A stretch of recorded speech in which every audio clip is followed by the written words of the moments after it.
शुभ संध्या समस्त संस्कृति प्रेमी सुधीमंडली गवेषक बुद्धिजीवी प्रेस मीडिया एवं इलेक्ट्रोनिक्स मीडिया बंधु मानू मु राज्य अभिलेखागार तथा ओडिया भाषा साहित्य और संस्कृति विभाग तरफ आज संस्कृत चर्चा महोत्सवर 58तम संपान को स्वागत जनाऊँगी संपानर मुख्य वक्ता तथा मुख्य आकर्षण श्रीजुक्त सुरेश कुमार महापात्र महोदय को एवं सभार अध्यक्षता करुवा विभागीय निर्देशक तथा अतिरिक्त शासन सचिव श्रीजुक्त रंजन कुमार दास महोदय को स्वागत जनाऊँगी। सम्माननीय अतिथि विभागीय अतिरिक्त शासन सचिव श्रीमती मनस्विनी साहू महोदय को वर्तमान अतिथि मानक श्री जगन्नाथ निकट में आनुष्ठानिक भाव प्रदीप प्रज्वलन पूर्वक आसन ग्रहण कर सभा कार्य आरंभ करने निमंत्रण अनुरोध करूँ।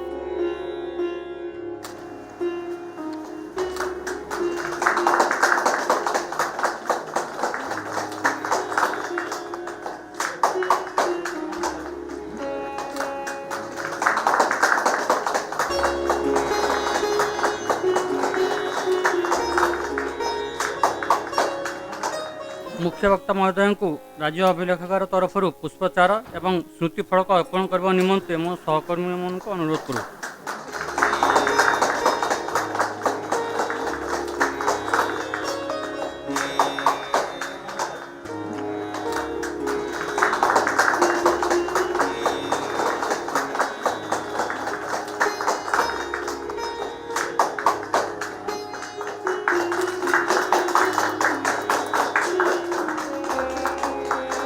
आज संस्कृति चर्चार विषय ओडिशार संस्कृति और परंपरा रे जोगर भूमिका।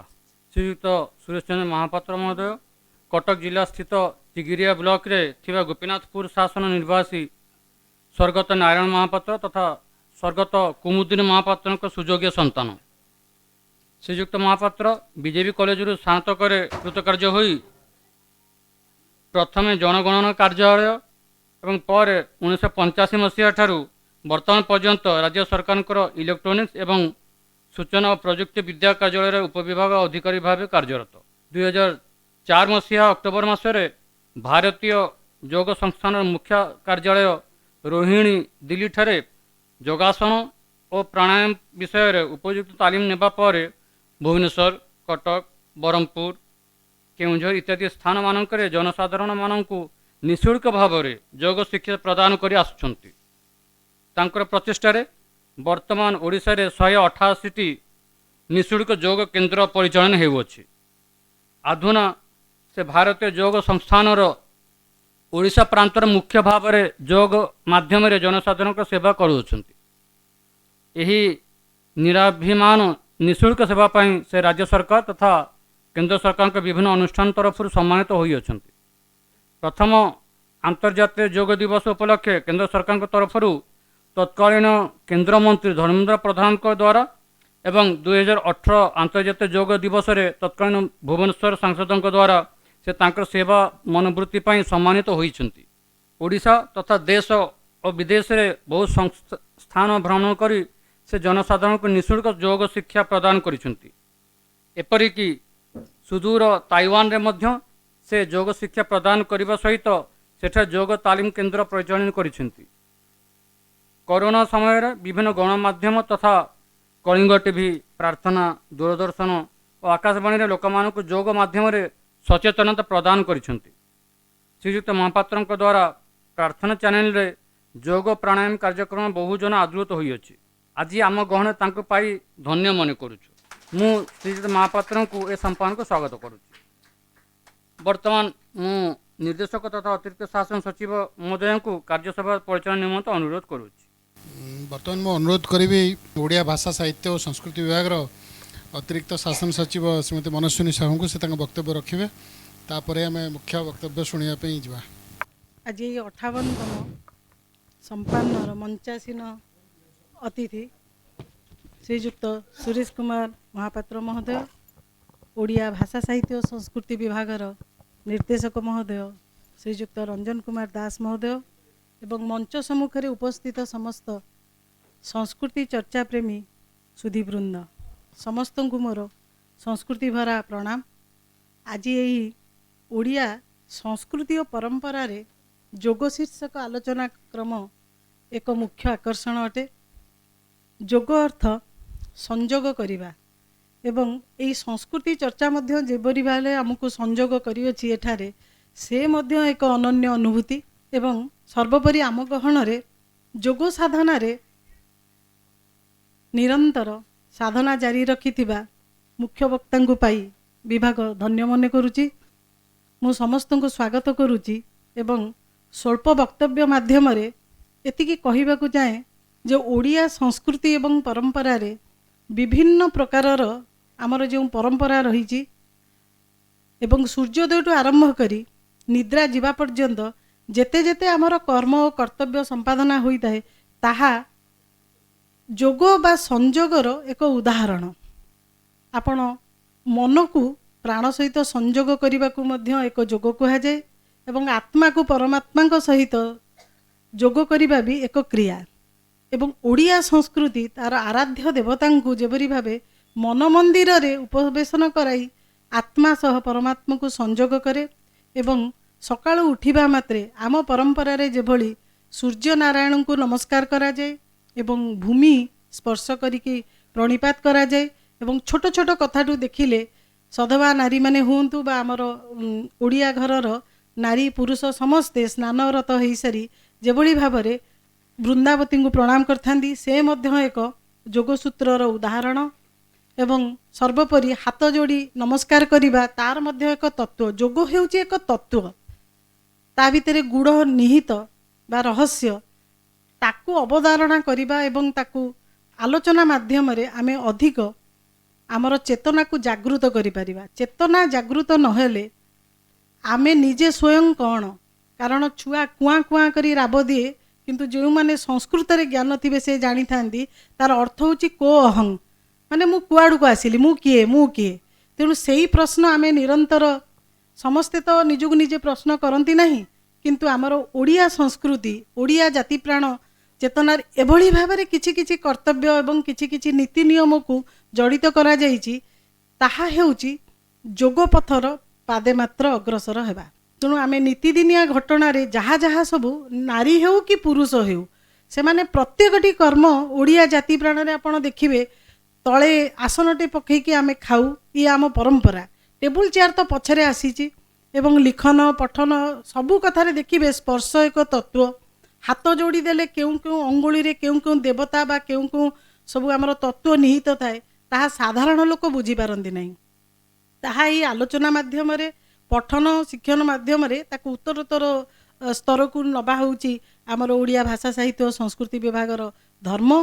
तेणु आज यही क्रम रे यही संस्कृति चर्चार जो आयोजन एवं एक मूल्यबोध शीर्षक रही ताहाकू आमे आज शुणिबा आम गहन रे उपस्थित अछंती सुरेश कुमार महापात्र महोदय एवं आमर भाषा साहित्य और संस्कृति विभागर नामकरण ही एकमात्र एभली एक उदाहरण जहाँकि से मध्य एक जोग सूत्र कर्तव्य निर्वाह करथाए। तेणु आसंतु आमे शुणिबा एवं एति कही मोर वक्तव्य शेष करुचे। आज 58तम संस्कृति चर्चा रे संपादन को आपण मानकु समस्त को स्वागत करुचु। ओडिया भाषा साहित्य और संस्कृति विभाग तथा राज्य अभिलेखागार मिलित सहयोग रे दीर्घ वर्ष धरी एभली संपादन आयोजन करा जाउची। ओडिया भाषा साहित्य संस्कृति सहित जड़ित विभिन्न प्रसंग उपर एठी आलोचना हुए। आपण माने ओडिशार अग्रणी बुद्धिजीवी माने एठी उपस्थित है आमको अतीतर अनेक उत्साह जोगैछंती एवं एठी जो आलोचना हुए बहुत विज्ञ व्यक्ति माने एठी तांकर विचार रखि थांती एवं वर्ष शेष रे आमे से सब विचारमाला को लेकिन गोटे पुस्तक मध्य प्रकाशन करू। गत 2 वर्ष होला आमे से प्रयास मध्य आरंभ करिचु। तेणु एठी जहाँ शुणा जाउची ताकू डिजिटल माध्यम रे आमे रेकॉर्ड करूचु एवं परवर्ती काल रे ताकू प्रकाशनर मध्य व्यवस्था रखिचु। कारण जदि कोनोसी जगह रे केही न आसी थाई पारंती शुणी न थाई पारंती कोनोसी एक प्रसंग को माने परवर्ती काल रे मध्य ताकू पढ़िबार एवं शुणिबार सुयोग मध्य पाई परिबे। तबे आज यही क्रम आज आम जोग ओडिशा रे जोग संस्कृति और परंपरा उपरे आम आलोचना करने श्रीयुक्त महापात्र को आज आम आम गहन रे पाइचे से या विशद भाव में आलोचना करेंगे। एवं प्रारंभिक सूचना देला बेले आम विभाग अतिरिक्त सचिव श्रीमती मनस्विनी साहू विषय किसी आलोकपात करिसेंती। ये एक विशाल प्रसंग जहाँ उपरे कि श्रीयुक्त महापात्र ही एकमात्र वैषयिक व्यक्ति जे कि आलोकपात करेंगे। आम मान भितर समस्त भितर अनेक संदेह अच्छी, अनेक प्रकार या नहीं यार कूल किनारा आम अनुमान करवा समस्त पाखे पॉसिबल नुहे। आपण भर अनेक लोक अनुमान कर जोग सहित जड़ित थे और प्रति आकृष्ट निश्चित भाव में ना सभा को आपने आसी न था। तेणु आपण मैंने उणाधिके समस्ते जानी थे निश्चय विषय। जो मनस्विनी मैडम कहते से गोटे कथा कहते ये संजोगर कथा, संजोग कहार क्या संगे विभिन्न प्रसंग विभिन्न वक्ता मैंने विभिन्न उपस्थापन करती कहार क्या सहित आत्मार परमात्मा सहित किए कौच जीवर परम सहित विभिन्न प्रकार बहुत बड़ बड़ तत्व से फिलोसफी आड़ को आम पलाऊे कि यार व्यावहारिकता कौन आम चिंता करवा दरकार। प्रथम क्या सागे जोग कले कि प्रकार शक्ति उत्पन्न होती बल्ब टे जलुची ए बल्ब टी जलुची कहीं ना तार प्लग टी जाकरी पॉइंट रे संजोग होती से प्लग टी खोली दि जाव तो बल्ब टी फ्यूज ता भीतर किसी शक्ति नहीं ता अर्थ एटी केवल संजोग हवा फल से शक्ति से संचारित होउची एवं से आलुटी जलुची और अंधार को दूरे दूची। सेमती आम शरीर गोटे जिनिस ता भीतर अच्छी फिलामेंट कि से फिलामेंट रे आम चार्ज फ्लो न करवा ताले से जो पावर कट हो जाइथिबा बल्ब टी भली से मूल्यहीन से bulb T 200 water 500 water 1000 water भी हो पारे कि जेपर्यंत ता भीतर विद्युत संजोग है नहीं से मूल्यहीन। आम जीवन को जदि आम गोटे गाड़ी सहित तुलना करवा ताले आम देह तार चक हो पारे कि आम मन तार इंजिन जदि इंजिन ठीक नहीं इग्निशन हो नहीं ताले गाड़ी रे जिते पावरफुल चक पड़ी था से एमआरएफ पड़ी था डनलप पड़ी था गाड़ी चलो ना। तो इंजिन निहाती दरकार भल इंजिन खाली इंजिन भल थे हेनी चका पंक्चर हो जाए गाड़ी चलो ना। तो चकार दरकार पवन तेणु उभय चक आउ इंजिन जितेबले भीतर सामंजस्य रोचे गाड़ी ठीक स्मूथ रे चलो। जदि ता संगे आहरी सकपचर अच्छी ताले गाड़ी रे चलला बेले शॉक भी आम हम्प्स आमको खातिर आम करवा ना। किंतु जदि ना इंजिन अच्छी ना चका अच्छी ना ताले से कबाड़ी खाना पड़वार योग्य हो से केवल किसी स्क्रैप मटेरियल। जदि मन ठीक नहीं देह ठीक नहीं ताले आम शरीर स्क्रैप मटेरियल होता गाड़ी जार किलो पिछा रेट रे बिक्री हुए कि तार ऑटोमोटिव वैल्यू किसी न थाए। तेणु सबुठ गुरुत्वपूर्ण जिनस है देह देह बाटर मन मन बाटर थाऊ से उभय बाटर था किंतु भीतर गोटे संजोगर सूत्र कौटी ना कौटी थाऊ। आमर समयर विलक्षण है आम शरीर जहाँ चाहूँगी मन ताको बेले बेले परमिट करूना। आम मन जहाँ चाहूँगी शरीर ता साथ दौनी। आम मन बेले बेले चाहूँगी मु पलांती तोशाड़ी प्लाजा पर्यंत चली चली सेठी जाकि देखती जनता मैदान में पड़ी हस्ततंत्र मेला किंतु आंठू गंठी दरज जापर मन चाहूँगी कि देह नहीं कि जाऊ नहीं। बेले बेले देह चाहूँगी गोटे जिनस मन मना करना यहाँ करवा ठीक नुहे उचित नुहे। तेणु मन ब्रेक दिए शरीर माड़ी चलवार तार क्षमता थाए। तेणु ब्रेक एक्सिलरेटर सबू जिनस ठीक जदि रहा संजोगटा ठीक रही सब जिनस ठीक रे चलो सुरुखुर रे चलो। या केमिति सुरुखुर रे रखा जाय परिबो संजोग रे रखा जाय परिबो सेटा हला सबुठ जीवन बंचिबार कौशल। जदि जड़े भलरे बंचिबा को चाहे ताले तार गाड़ी इंजिन सबुठी ऑयलिंग करिकी ताको ठीक रे रखिया पड़ो ना कबाड़ी खानार गाड़ी हवापे आम फिट। तेणु आम कबाड़ी खानार जो गाड़ी हवा को जदि न चाहूचे मरवा पर्यंत आमर गाड़ी चलू थाए बोली आम चाहूचे ताले चका इंजिन समस्त भल रखा पड़ो पेट्रोल से पकेवा पड़ो सकपचर ठीक रखा पड़ो इत्यादि सब प्रकार प्रयास आम ही करा पड़ो। आम एकटा नकले आम कहीं जड़े आसिक करदेव ए आशा रखा आमर गोटे बड़ मूर्खामी हम। तेणु आज मन आउ देह उभय जदि भल रहे मोर कहबार कथा है ये दुईटी जाक जो भल रम जीवन मधुमय हम निश्चित भाव भल चलो।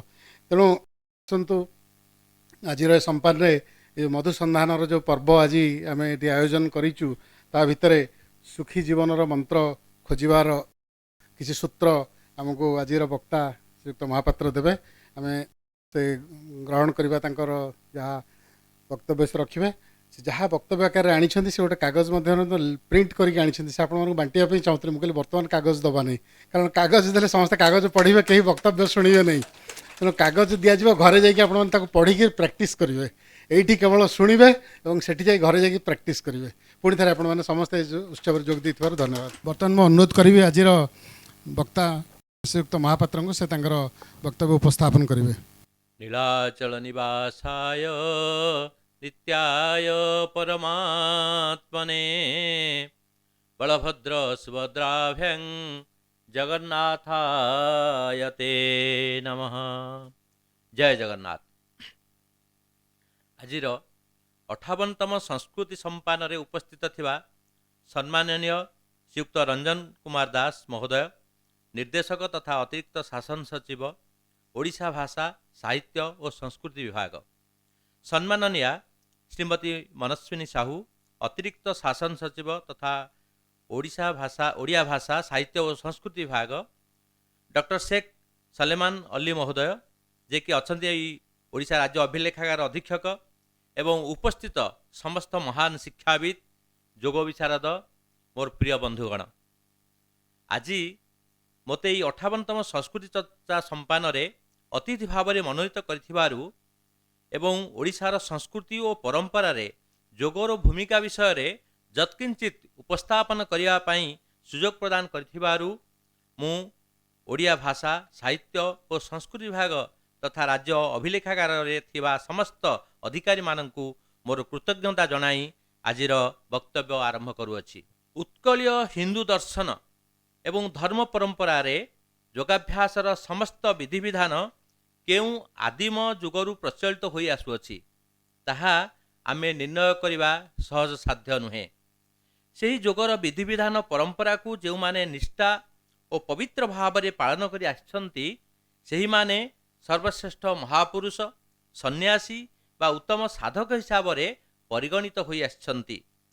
समग्र पृथ्वी पृष्ठ रे भारत बा आर्यावर्तरु ही जोगर सृष्टि एवं यही ऐतिहासिक आर्यावर्त रे उत्कल राज्य एक प्राचीन तथा पवित्र प्रांत भाव रे समग्र विश्व रे परिगणित। कारण बाहर को आमे जेउठिकु गले समस्ते आमको जानती, आमर आइडेंटिफिकेशन होउची तमे जगन्नाथ देश रु आसीच, ओडिशा बा उत्कल को न जानले मध्य जगन्नाथ कथा कहती जहाँकि जोगरे विद्यमान। यही पवित्र उत्कलीय परंपरा रे जोगर प्रभाव किपरि भाव में विस्तार लाभ करिछि ताहा ही आजिर आलोच्य वस्तु। किंतु प्रथमे जोग केमती आसिला ना हिरण्यगर्भ समवेतिताग्रे भूतस्य जाति पतिरेक असित सदाधार पृथिवीं द्यामुते मां कश्चै देवाय हविषा विधेम। सकल भूतर आदिकर्ता जे कि जोगर प्रथम आविष्कार अटंती भगवान सेही हिरण्यगर्भ जोगेश्वर ब्रह्म को स्मरण करुअछि। ऋषि याज्ञवल्क्यଙ୍କ वर्णनानुजायी हिरण्यगर्भो जोगस्य वक्ता नान्य पुरातन, अर्थात महान योगी याज्ञवल्क्य हिरण्यगर्भଙ୍କୁ जोगर आदिवक्ता बा प्रथम गुरु रूपे स्वीकार करिसंती। केतक शास्त्रानुजायी जोगर विस्तार जोगस्रष्टा आदिनाथ शिवଙ୍କ ठारू उत्पन्न होइथिबार मतपोषण करती। जोग ज्ञान विषय रे माँ पार्वतीଙ୍କର बार बार आग्रह परिलक्षण करी श्री स्वयंभू शिवजी नौका विहार करी एक नदी कूल रे तांकु जोग ज्ञान को व्याख्या करिथिबार प्रमाण मिले। यह मध्य सेठा उपस्थापना करा जाई पारे जे भगवान जोगेश्वर शिव जेतेबेले माँ पार्वती को यही जोग ज्ञान गूढ़तत्व परिवेषण करुथिले सेही समय रे एक मत्स्य गोटे माछटीए मन ध्यान सहित ताकु श्रवण करुथिबार भगवान शिव लक्ष्य कले।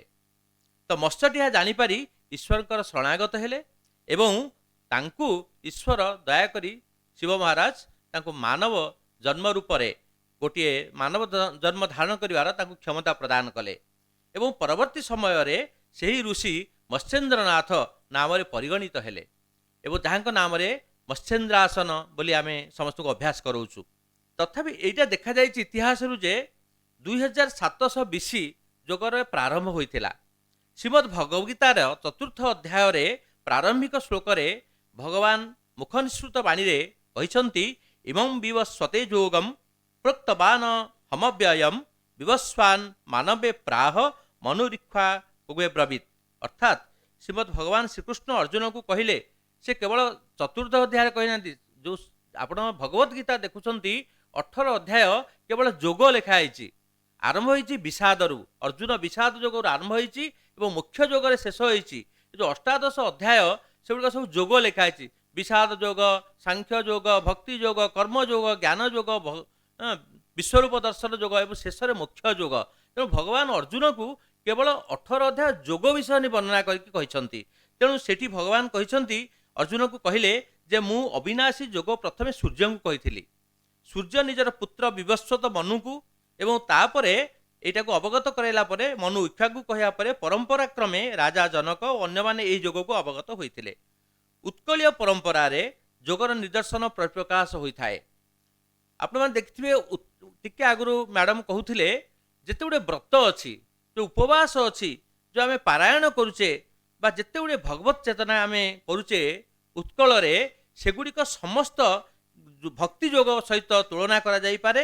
ତଥାପି ମଧ୍ୟ ଉତ୍କଳୀୟ ମାନେ ଗୋଟିଏ ତାଙ୍କର ଯେଉଁ ସଂଯମଶୀଳ ଜୀବନ, ତାଙ୍କର ଯେଉଁ ସଦାଚାର ପାଳନ, ତାଙ୍କର କାୟମନ ବାକ୍ୟରେ ଯେଉଁ ସାଧୁତା, ସଚ୍ଚୋଟତା, ମହର୍ଷି ପତଞ୍ଜଳିଙ୍କର ଯେଉଁ ଅଷ୍ଟାଙ୍ଗ ଯୋଗ ଅଛି, ମହର୍ଷି ପତଞ୍ଜଳି ଅଷ୍ଟାଙ୍ଗ ଯିଏକି ଯୋଗର ଜନକ ମହର୍ଷି ପତଞ୍ଜଳି ସେ ଗୋଟେ ଅଷ୍ଟାଙ୍ଗ ଯୋଗ ବର୍ଣ୍ଣନା କରିଛନ୍ତି ଯାହାକି ୟମ, ୟମ ମାନେ ଯେଉଁ ଆମେ ମରିଗଲା ପରେ ଯେ ସେ ନୁହେଁ, ୟମ ମାନେ ସଂଯମ, ସଂଯମତା, ୟମ, ନିୟମ, ନିୟମର କେତେ ରୁଲ୍ ରେଗୁଲେସନ୍, ନିୟମ ଏବଂ ପ୍ରାଣାୟାମ, ତାପରେ ଆସନ, ତୃତୀୟ ହେଲା ଆସନ, ଆସନ ପରେ ପ୍ରାଣାୟାମ, ପ୍ରାଣାୟାମ ପରେ ପ୍ରତ୍ୟାହାର, ଧାରଣା, ଧ୍ୟାନ ଆଉ ସମାଧି।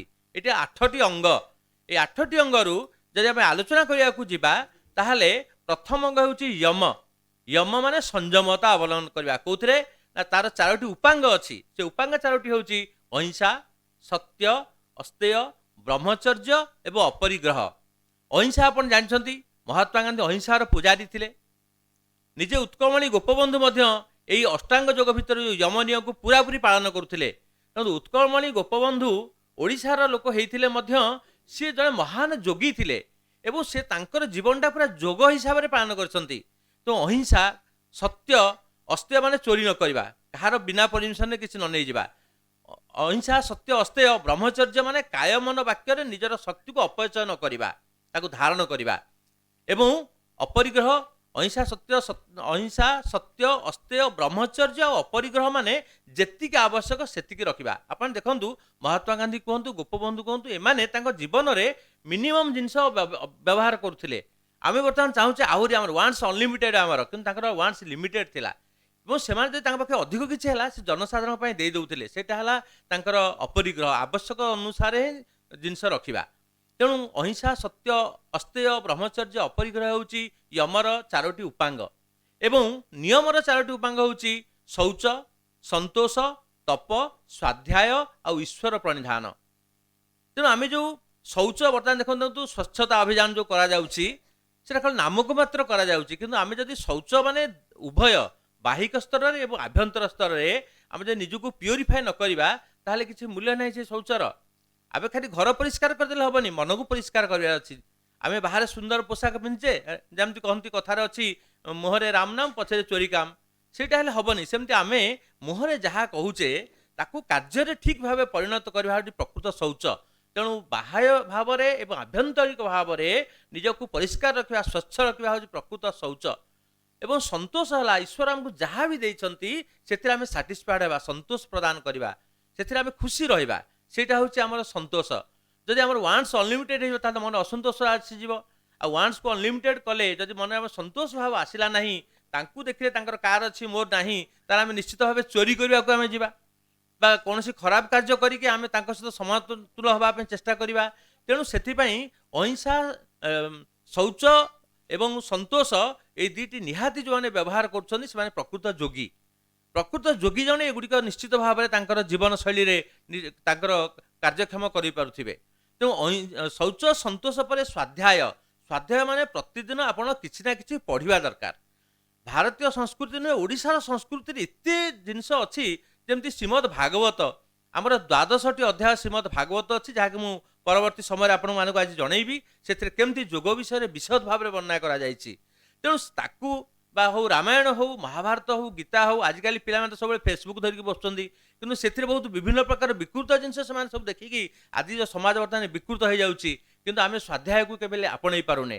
ସବୁଠୁ ଭଲ ସ୍ୱାଧ୍ୟାୟ ହେଲା ଯେତେବେଳେ ଆମେ ଶୋଇବାକୁ ଯାଉଛେ ରାତିରେ ଆପଣ ଆତ୍ମଚିନ୍ତନ କରନ୍ତୁ। ଶୋଇବା ପୂର୍ବରୁ ଖାଇସାରିଲେ ଶୋଇବା ପୂର୍ବରୁ ଟିକେ ବେଡ୍ରେ ବସି ଆପଣ ଚିନ୍ତନ କରନ୍ତୁ। ଆମେ କ'ଣ କରୁଛେ, ଖାଉଛେ ସାଙ୍ଗେ ସାଙ୍ଗେ ଶୋଇପଡ଼ୁଛେ। ଆକ୍ଚୁଆଲି ସେଇଟା ନିୟମ ନୁହେଁ। କାରଣ ଗୋଟେ ନିୟମ ଅଛି, ଆଫ୍ଟର ଲଞ୍ଚ ରେଷ୍ଟ ଏ ହ୍ୱାଇଲ୍, ଆଫ୍ଟର ଡିନର ୱାକ୍ ଏ ମାଇଲ୍। ଆପଣ ଖାଇସାରିଲା ପରେ କିଛି ସମୟ ଆପଣ ବିଶ୍ରାମ କରିବା ଦରକାର ଲଞ୍ଚ ସମୟରେ, ଦ୍ୱିପହର ସମୟରେ। କାରଣ ମଧ୍ୟାହ୍ନ ସମୟରେ ଆପଣ ଯେଉଁ ବଡ଼ ଖରା ହେବ, ସୂର୍ଯ୍ୟଙ୍କର ଯେଉଁ ପ୍ରଖର ଉତ୍ତାପ, ତା ପାଖକୁ ଆପଣ ଯିବା ଉଚିତ ନୁହେଁ। ସକାଳେ ସନ୍ଧ୍ୟାରେ ଯଦି ଆପଣ ସୂର୍ଯ୍ୟଙ୍କର ଉତ୍ତାପକୁ ଯିବେ, ଆପଣ ଭିଟାମିନ୍ ଡି ପାଇବେ, ଯେଉଁଟାକି ଯେଉଁ ସମୟରେ ବ୍ରାହ୍ମ ମୁହୂର୍ତ୍ତରେ ଆମେ ଯୋଗାଭ୍ୟାସ ଲୋକମାନଙ୍କୁ କରୁଛୁ ଏବଂ କରଉଛୁ। ତେଣୁ ସେଥିପାଇଁ ଆପଣ ଯଦି ଆପଣ ଲଞ୍ଚ ପରେ ଟିକେ ରେଷ୍ଟ ନେଇପାରିବେ, କିନ୍ତୁ ଡିନର ପରେ ସାଙ୍ଗେ ସାଙ୍ଗେ ଶୋଇପାରିବେ। ୱାକ୍ ଏ ମାଇଲ୍, ମାଇଲ୍ ମାନେ ରାସ୍ତାରେ ଯାଇ ଚାଲିବେନି, ଆପଣ ଘର ଭିତରେ ଏପଟ ସେପଟ ହେବେ, ପେପର ପଢ଼ିବେ, ବହି ପଢ଼ିବେ। ଏବଂ ସବୁଠୁ ବଡ଼ ଜିନିଷ ହେଲା ଆପଣ ଆତ୍ମଚିନ୍ତନ କରିବେ। ସକାଳୁ ସନ୍ଧ୍ୟା ଯାଏ କ'ଣ କ'ଣ କାମ କଲେ ତାକୁ ଭାବିବେ। ସେଇଟା ହେଉଛି ବହୁତ ବଡ଼ ସ୍ୱାଧ୍ୟାୟ। କାରଣ ସ୍ୱାଧ୍ୟାୟ ଉପରେ ଆଲୋଚନା କରିତେ ବହୁତ, ଗୋଟିଏ ଗୋଟେ ଚାପ୍ଟର ଯଦି ଆମେ ଆଲୋଚନା କରିବା ତାହେଲେ ତ ବହୁତ ସମୟ ସାପେକ୍ଷ। ବୋଧେ ସାର୍ଙ୍କୁ ପଚାରିଲି, ସାର୍ କେତେ ସମୟ କହିବାକୁ ପଡ଼ିବ? ସାର୍ ଆପଣ 45 ମିନିଟ୍ ଭିତରେ କହିଲେ ବେଟର ହେଇପାରିବ, କାରଣ ବହୁତ ହଠାତ୍ ଏତେ ଗୋଟେ ଜିନିଷ ଆକ୍ସେପ୍ଟ କରିବା ପାଇଁ ସମୟ ବି ହେବନି। ତେଣୁ ସ୍ୱାଧ୍ୟାୟ ସହିତ ଈଶ୍ୱର ପ୍ରଣିଧାନ, ସବୁକିଛି ଈଶ୍ୱର କରୁଛନ୍ତି। ତାଙ୍କ ଲାଗି ଆଜି ଆମେ ସମସ୍ତେ ଏଠି ଯୋଗ ଏକାଠି ହେଇଯାଇପାରିଛେ। ଯେଉଁ କଥା ସାର୍ ଆରମ୍ଭରୁ କହିଥିଲେ ରଞ୍ଜନ ସାର୍, ଯେ ଆମେ ସମସ୍ତେ ଆଜି ଏକାଠି ହେଇଯାଇପାରିଛେ ତାଙ୍କର ଉଦ୍ଦେଶ୍ୟ ଥିବାରୁ, ଈଶ୍ୱରଙ୍କର ପ୍ରଣିଧାନ ଥିବାରୁ। ତେଣୁ ଈଶ୍ୱର ପ୍ରଣିଧାନ ମାନେ ପ୍ରତ୍ୟେକ କାର୍ଯ୍ୟ ଈଶ୍ୱର କରୁଛନ୍ତି, ଆମେ କିଛି କରୁନୁ, ସିଏ ସବୁ କରୁଛନ୍ତି। ତାଙ୍କର ନିର୍ଦ୍ଦେଶରେ ସବୁ କିଛି ହେଉଛି, ଖାଲି ସେ ଆମକୁ ତାଙ୍କ କର୍ତ୍ତା ଭାବରେ ନେଇ ଚାଲିଛନ୍ତି। ତେଣୁ ସେଥିପାଇଁ ଈଶ୍ୱର ପ୍ରଣିଧାନ ବି କରିବା ଦରକାର। ଏବଂ ଏଇଟା ହେଲା ଯମ ଆଉ ନିୟମ। ନିୟମ ପରେ ତାପରେ ଆସୁଛି ଆସନ। ଆମେ ଯେଉଁ ଆସନ କରୁଛେ, ଦେଖନ୍ତୁ ଆମେ ଯୋଗାସନ କରାଯାଉଛି। ଟିକେ ଆଗରୁ ଆମ ମହାନ୍ତି ସାର୍ଙ୍କ ସାଙ୍ଗେ ଆମେ ଅଲି ସାର୍ଙ୍କ ରୁମ୍ରେ ଆମେ ଆଲୋଚନା କରୁଥିଲୁ ଯେ ଯେଉଁ ଯୋଗାସନ, ସେ ଯୋଗାସନ ଗୁଡ଼ିକ ହେଉଛି ଆପଣ ବାହ୍ୟ ଶରୀରକୁ, ଏକ୍ସଟର୍ନାଲ ବଡିକୁ ଫିଟ୍ କରିବା ପାଇଁ, ଏକ୍ସଟର୍ନାଲ ବଡିକୁ ଫିଟ୍ ରଖିବା ପାଇଁ ଆସନ ଦରକାର। ଫର୍ ଏକ୍ଜାମ୍ପଲ୍, ସାର୍ଙ୍କ ଡାଇବେଟିକ୍ ଅଛି, ମୋର ବି ଡାଇବେଟିକ୍ ଥିଲା, ଏବେ ଭଲ ହେଇଯାଇଛି ସମ୍ପୂର୍ଣ୍ଣ ଭାବରେ। କେମିତି ହେଇଛି ନା, ଆମର ଯେଉଁ ଇଣ୍ଟରନାଲ ବଡିରେ ଯେଉଁ ପାନକ୍ରିଆସଟା ଅଛି, ସେ ଯେଉଁ ଇନ୍ସୁଲିନ୍ ସିକ୍ରେସନ୍ ଅଟୋମେଟିକ୍ ଭଗବାନ କରିଛନ୍ତି। ଆମର ଯେତେବେଳେ ଗ୍ଲାଣ୍ଡ ଅଛି, ସବୁ ଗ୍ଲାଣ୍ଡ ଗୁଡ଼ାକ ସିକ୍ରେସନ୍ କରୁଛି, ବିଭିନ୍ନ ପ୍ରକାର ରସ ସିକ୍ରେସନ୍ କରୁଛି। ଯେମିତି ଆମର ଲିଭରରୁ ରସ ବାହାରିକି ଆମ ଡାଇଜେସନ୍ ସିଷ୍ଟମ୍ ଆମକୁ ଆକ୍ଟିଭ୍ କରାଉଛି, ଠିକ୍ ସେମିତି ଆମର ପାନକ୍ରିଆସରୁ ଗୋଟେ ରସ ବାହାରୁଛି, ଯେଉଁଟାକୁ ଆମେ ପାଚକ ପିତ୍ତ ରସ ବୋଲି କହୁଛେ, ତାକୁ ଇନ୍ସୁଲିନ୍ ବୋଲି କୁହାଯାଉଛି। ସେଇଟା ଯଦି ଆମ ଖାଦ୍ୟରେ ନ ମିଶିବ, ତାହେଲେ ଆମେ ଯେଉଁ ଖାଦ୍ୟ ଖାଇଲେ ସେଥିରେ ଗ୍ଲୁକୋଜ୍ ଅଛି, ସେ ଗ୍ଲୁକୋଜ୍ଟା ଇଟସେଲ୍ଫ ସୁଗାର ଆକାରରେ ଏଣ୍ଟାର ବଡିରେ ଫ୍ଲୋ ହେବ। ତ ଆମ ବଡି ଯେତେବେଳେ ଫ୍ଲୋ ହେଲା, ତ ଆମର ବ୍ଲଡର ଯେଉଁ ଏନର୍ଜିଟା ମିଳିବା କଥା, ଆମକୁ ଏନର୍ଜି ମିଳିବନି, ଆମକୁ ଗୋଟେ ଶକ୍ତିହୀନ ଭଳିଆ ଲାଗିବ, କାମ କରିବାକୁ ଇଚ୍ଛା ହେବନି, ସବୁବେଳେ ଶୋଇବାକୁ ଇଚ୍ଛା ହେବ। ବହୁତ କଥା ଅଛି ଯେଉଁମାନଙ୍କ ଡାଇବେଟିକ୍ସ ସେମାନେ ଜାଣିଥିବେ। ତେଣୁ ଆମ ବଡିରୁ ଆମେ ଇନ୍ସୁଲିନ୍ଟା ସିକ୍ରେସନ୍ କେମିତି କରିବା ନା, ଆଗ କାଳରେ ଯେଉଁ କାମ ଗୁଡ଼ିକ ଆମେ କରୁଥିଲେ, ମା ମାନେ ଚୁଲି ଜାଳୁଥିଲେ, ଘରେ ବସିକି ତଳେ ବସିକି ଚୁଲି ଜାଳୁଥିଲେ ବା ବାଟୁଥିଲେ, ଏବେ ଗ୍ରାଇଣ୍ଡର ଆସିଗଲା, ପାଣି କାଢ଼ୁଥିଲେ, ଏବେ ତ ଟ୍ୟାପ୍ ମୋଡ଼ିଲେ ପାଣି ଆସିଲା। ତେଣୁ ଆମର ଜୀବନଶୈଳୀଟା କ'ଣ ହେଲା, ବଦଳିଗଲା। ଆମେ ସମସ୍ତେ ଗୋଟେ ବିଷୟବସ୍ତୁ ପ୍ରତି ଏତେ ପ୍ରଲୋଭିତ ହେଇଗଲେ, ଯାହାଫଳରେ କି ଆମର ଫିଜିକାଲ ଲେବରଟା କମିଗଲା। ତେଣୁ କ'ଣ ହେଲା ନା, ଆମର ଯେଉଁ ଇଣ୍ଟରନାଲ ପାର୍ଟସ୍, ଯେଉଁ ଗ୍ଲାଣ୍ଡ ଗୁଡ଼ାକ ଅଛି, ଗ୍ଲାଣ୍ଡ ଗୁଡ଼ାକ ଆକ୍ଟିଭ୍ ହେଇପାରିଲାନି। ତେଣୁ ଆମେ ଆଗକାଳେ ଦେଖନ୍ତୁ, ସମସ୍ତେ ତଳେ ଗୋଡ଼ ଆଣ୍ଠୁ ମାଡ଼ିକିରି ମୁଣ୍ଡିଆ ମାରୁଥିଲେ ଠାକୁରଙ୍କୁ, ଏବେ ସେଇଟା କରିପାରୁନାହାନ୍ତି।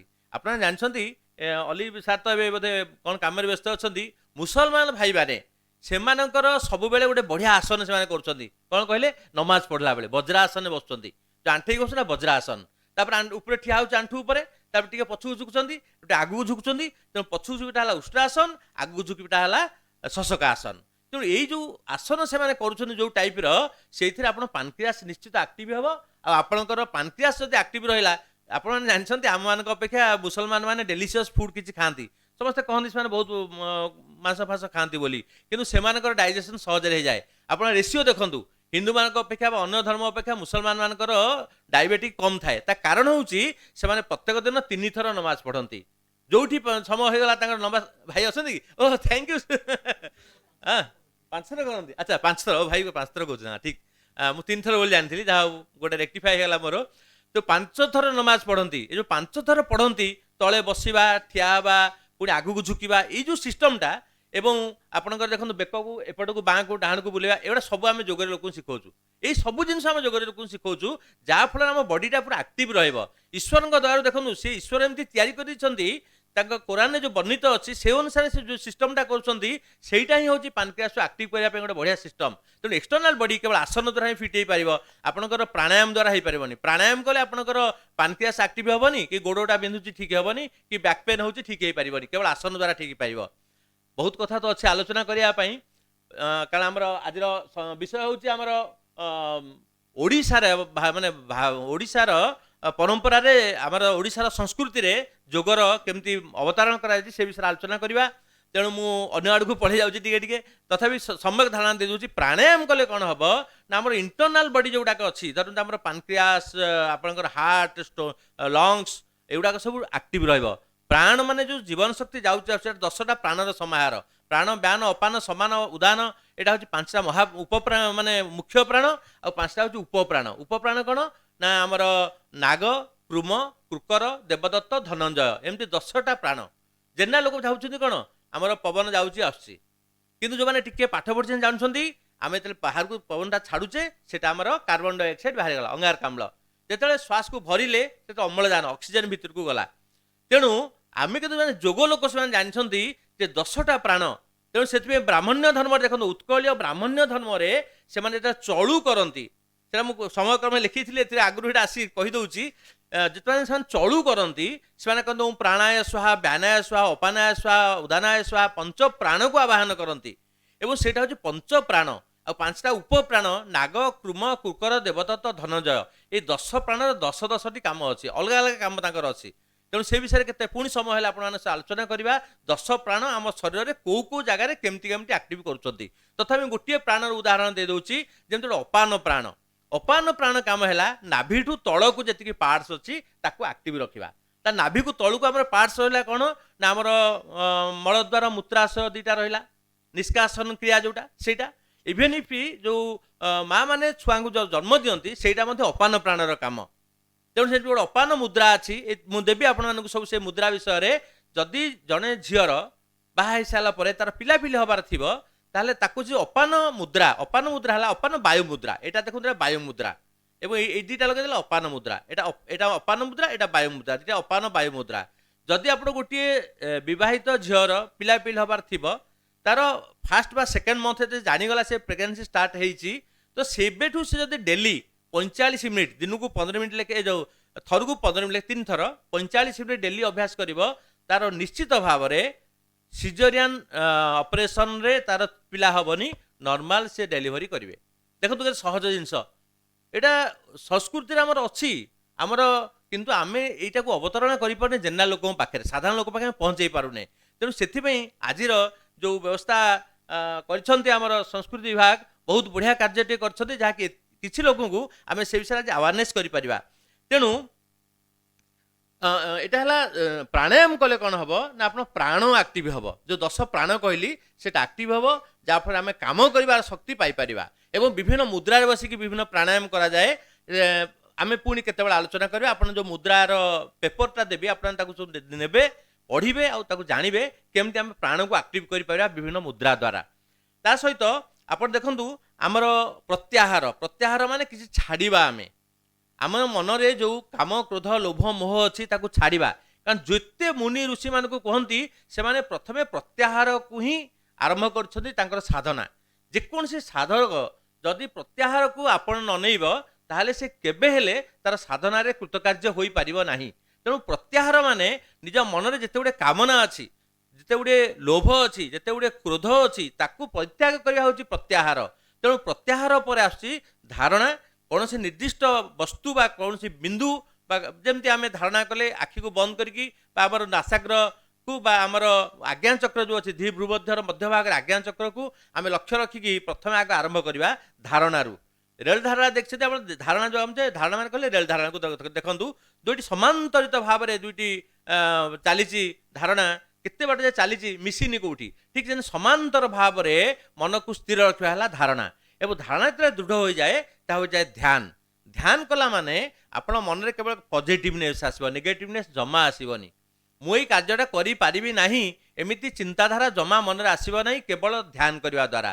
ଧ୍ୟାନ କଲେ ଆପଣ ମନ ପଜିଟିଭନେସ୍ ଆସିବ। ଏବଂ ବହୁତ ଅଛି ତା ବିଷୟରେ ଆଲୋଚନା କଲେ ପରେ କେତେବେଳେ ଆଲୋଚନା କରିବା ଧ୍ୟାନରେ କ'ଣ ସବୁ ଲାଭ ଅଛି। କିନ୍ତୁ ମୁଖ୍ୟତଃ ଧ୍ୟାନ କରିବା ଦ୍ୱାରା ମନ ସ୍ଥିର ହେବା ସହିତ ଆପଣ ମନରେ ପଜିଟିଭନେସ୍ ଆସିବ। ଆପଣ ଇନ୍ଦ୍ରିୟମାନେ ଯେଉଁ ବହିର୍ମୁଖୀ ଅଛନ୍ତି, ଆଖି ଚାହୁଁଛି ଭଲ ଦେଖିବ, କାନ ଚାହୁଁଛି ଭଲ ଶୁଣିବ, ତା ଫଳରେ ହିଁ ଆମର ମନରେ ବହୁତ ଲୋଭ ଆସିଯାଉଛି। କିନ୍ତୁ ଇନ୍ଦ୍ରିୟମାନଙ୍କୁ କଣ୍ଟ୍ରୋଲ କରିବା ହେଉଛି ଆମର ପ୍ରାଣାୟାମ ଆଉ ଧ୍ୟାନ ଦ୍ୱାରା ହିଁ ସମ୍ଭବ ହୋଇପାରିବ। ଏବଂ ଧ୍ୟାନ ଯେତେବେଳେ ଆହୁରି ଡିପ୍ ହେଇଯିବ ତାହେଲେ ସମାଧିସ୍ଥ ଆମେ ହେଇଯିବା। ସେତେବେଳେ विषय सहित आमर कौन संपर्क रहिबो नाही।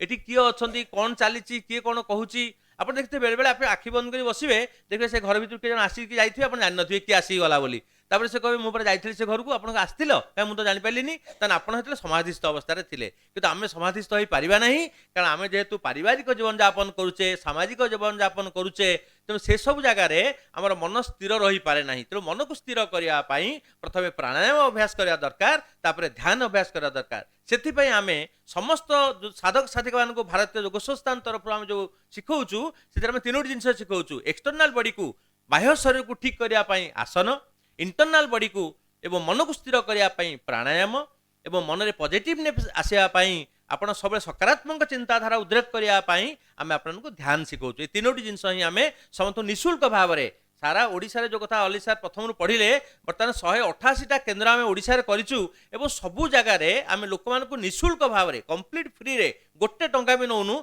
जाइकी शिखौचु। आपण विश्वास करेंगे मु बीडीए कॉलोनी चंद्रशेखरपुर जो जाऊँगी फॉरेस्ट पार्क में पहुँचुची रास्तार 10-15टा लोक मु देखे जाइए पहुँचला भितर आउ लोक सब शोथे जानिशा सर्वभूतानाम तस्य जागृति संयमी जो अन्य मैंने निद्रा भाव में शोथे से संयमी माने मुनि लोक जो मैंने जोगी लोक से जाग्रत थे। तेणु से आम से लोक पाखे से पहुँचाऊँ और से लोक पहुँची निजे अभ्यास करके जाऊँ जीवा आगु किसी अभ्यास कर मोर तो डायबिटीज थी ना तेणु मुझे प्रत्येक दिन किसी ना कि अभ्यास कलापर आम से पहुँच जाऊँ। एवं देखो ये जो गला रबार थी आम नुआ पाटना जाइलु ताग रबार आम जाइलु छतिया बट से 6टा बेले पहुँचला बेलू से लोक डकाडकी होती आमको कहले सार आप आसिक भुवनेश्वर पहुँची गले तो चिंता करूँ तेणु से आमर गोटे रक्तगत हो गला यही लोक जी कि 7-8 ना उठी ना डायबिटिक थिला बेले किंतु जो डायबिटिक कंट्रोल है बर्तमान मुझे राति 3-4 उठिकी पुणी 11टा जाए कम करुच्ची तथा केवे थकबार ना कारण से पावर ऑफ योग। तेणु आम बर्तमान अष्टांग योग पर आम बर्तमान पुणी जा आमर ओडिशार परंपरा रे योगर प्रयोग आमर अलक्ष्य परिगणित होता है। योग मानविकता और आध्यात्मिक रूप से गुरुत्वपूर्ण भाव प्रस्तुत कर निजक प्रमाणित कर ओडिशार विभिन्न मंदिर गात्र में आपण खोदित प्रस्तर मूर्ति गुड़िक विभिन्न योगासन तथा योगमुद्रा परिलक्षित होता है। योगासनस्थ पशुपतिनाथ बा भगवान शिवंकर मूर्ति प्राय उत्कलर प्रत्येक शैवपीठ गुड़िक दृश्यमान देखिए भगवान निजे ध्यान मुद्रा बसी जेकोसी जगह देखिए प्रस्तर निर्मित अर्धमुद्रित अवस्था जोगी जोगिनी मानकर पुरातन मूर्ति गुड़िक अवलोकन कले उत्कलीय परंपरा जे बहु पूर्वर योग प्रवर्तन हो पारिथिला ताहार प्रमाण मिल पारि थाए। तो उत्कलर वैदिक परंपरा रे योगर प्रमाण मध्य प्रतिफलित होता है। जेपरिक उत्कलीय ब्राह्मण माने जो हस्तमुद्रा गुड़िक करती पूजार व्यवहार करती सेगुड़िक ध्यानात्मक मुद्रा कह जाए।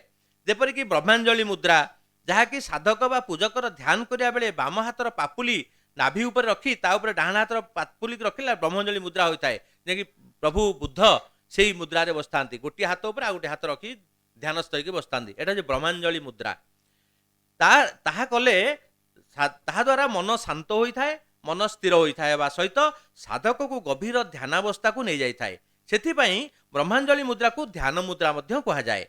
आपण मैंने प्राय समस्ते देखिथे आम पाखे अच्छा किए से माँ सरस्वती कौटी अच्छा कहतु बाणी विहार आगे समस्ते देखिथे बाणी विहार आगे माँ सरस्वती गोटे बहुत बड़ मूर्ति अच्छी वीणा पुस्तक सहित तांकर देखिए गोटे हाथ एमती ज्ञान मुद्रा तले एमती रही आ गोटे हाथ आशीर्वाद मुद्रा यही रही। तेणु ये ज्ञान मुद्रा ज्ञान सरस्वती ज्ञानदात्री तेणु ज्ञानदात्री से हाथ ज्ञान मुद्रा रही। ज्ञान मुद्रा कौन ना जो वृद्धांगुली देखो 5टी आंगुलियार 5टी तत्व अच्छी 5टी तत्व है कौन ना वृद्धांगुली अच्छी देवी से कागज लिखाई सब आप पढ़े ये हूँ अग्नि तत्व वृद्धांगुली और तर्जनी अंगुली है वायु तत्व मझी आंगुठी जो आमर अच्छे मध्यमा ये आकाश तत्व एवं अनामिका आंगुठी हूँ आम पृथ्वी तत्व और छोट आंगुठी जल तत्व यही 5टी तत्व आम शरीर गठित एवं प्रत्येक अंगुलीर अग्रभाग से तत्व निहित अच्छी जब आम गोटे अंगुली को आ गोटे अंगुली सहित लगेदेवा गोटे मुद्रा हम और से मुद्रार आम बहुत किसी पाइपर। आउ गोटे बड़ जिन हूँ जो मैंने स्टूडेंट मैंने अच्छा बहुत कॉलेज स्कूल को आम जाइचु पिला शिखेचु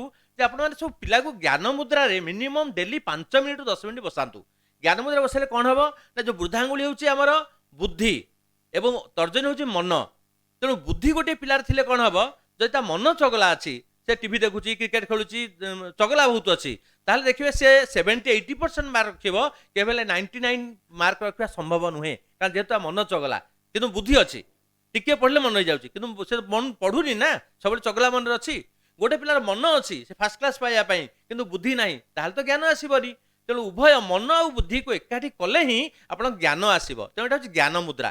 ତେଣୁ ମୋର ଅନୁରୋଧ ପ୍ରତ୍ୟେକ ପିଲାଙ୍କୁ ଯେତେ ଷ୍ଟୁଡେଣ୍ଟ ଅଛନ୍ତି ଇଭିନ୍ ଆମେମାନେ ମଧ୍ୟ ଆମେ ସମସ୍ତେ ପ୍ରତିଦିନ ଅତି କମରେ 5 ମିନିଟ୍ 10 ମିନିଟ୍ ଏମିତି ଜ୍ଞାନ ମୁଦ୍ରାରେ ବସିପାରିବା। 24 ଘଣ୍ଟାରେ ଯଦି 5 ମିନିଟ୍ ବସିବା ଆମ ମନ ସ୍ଥିର ହେଇଯିବ। ବର୍ତ୍ତମାନ ମନ ସମସ୍ତଙ୍କର ଅସ୍ଥିର। ଆମେ ଏଇଠି ବସଛେ କିନ୍ତୁ ଘର କଥା ଚିନ୍ତା କରୁଛେ, ପିଲା ଟ୍ୟୁସନକୁ ଯାଇଥିବ ଫେରିଲା ନା ନାହିଁ, বা ଆଉ ଗୋଟେ କ'ଣ କଥା ଚିନ୍ତା କରୁଛେ, ମ୍ୟାଡ଼ାମ୍ କହିଥିଲେ ଅଫିସରୁ ଆସିଲା ବେଳକୁ ବାଟକୁ କିଛି ପରିବା ନେଇ ଆସିବ କିନ୍ତୁ ମୋର ଡେରି ହେଇଗଲାଣି, ଏଠି ମୁଁ ଆସିକି ବସିଯାଇଛି ସମ୍ପାନ ଭିତରେ।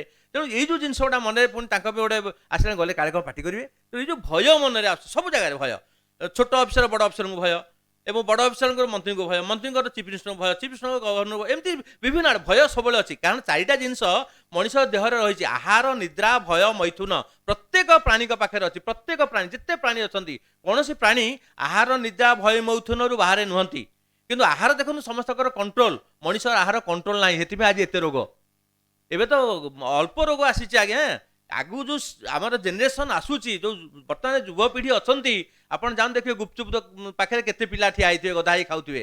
ତାହେଲେ ଯେଉଁ ହାତରେ ସେ ଦେଉଛି ସେଟା କ'ଣ ଭଲ ପ୍ୟୁରିଫାଏଡ୍ ନା ସେ ଆକ୍ୱାଗାର୍ଡ ପାଣି ଆଣିକି ଦେଉଛି, କିନ୍ତୁ ତାକୁ ଆନନ୍ଦରେ ଖୁସିରେ ସେମାନେ ଖାଇ ଦେଉଛନ୍ତି।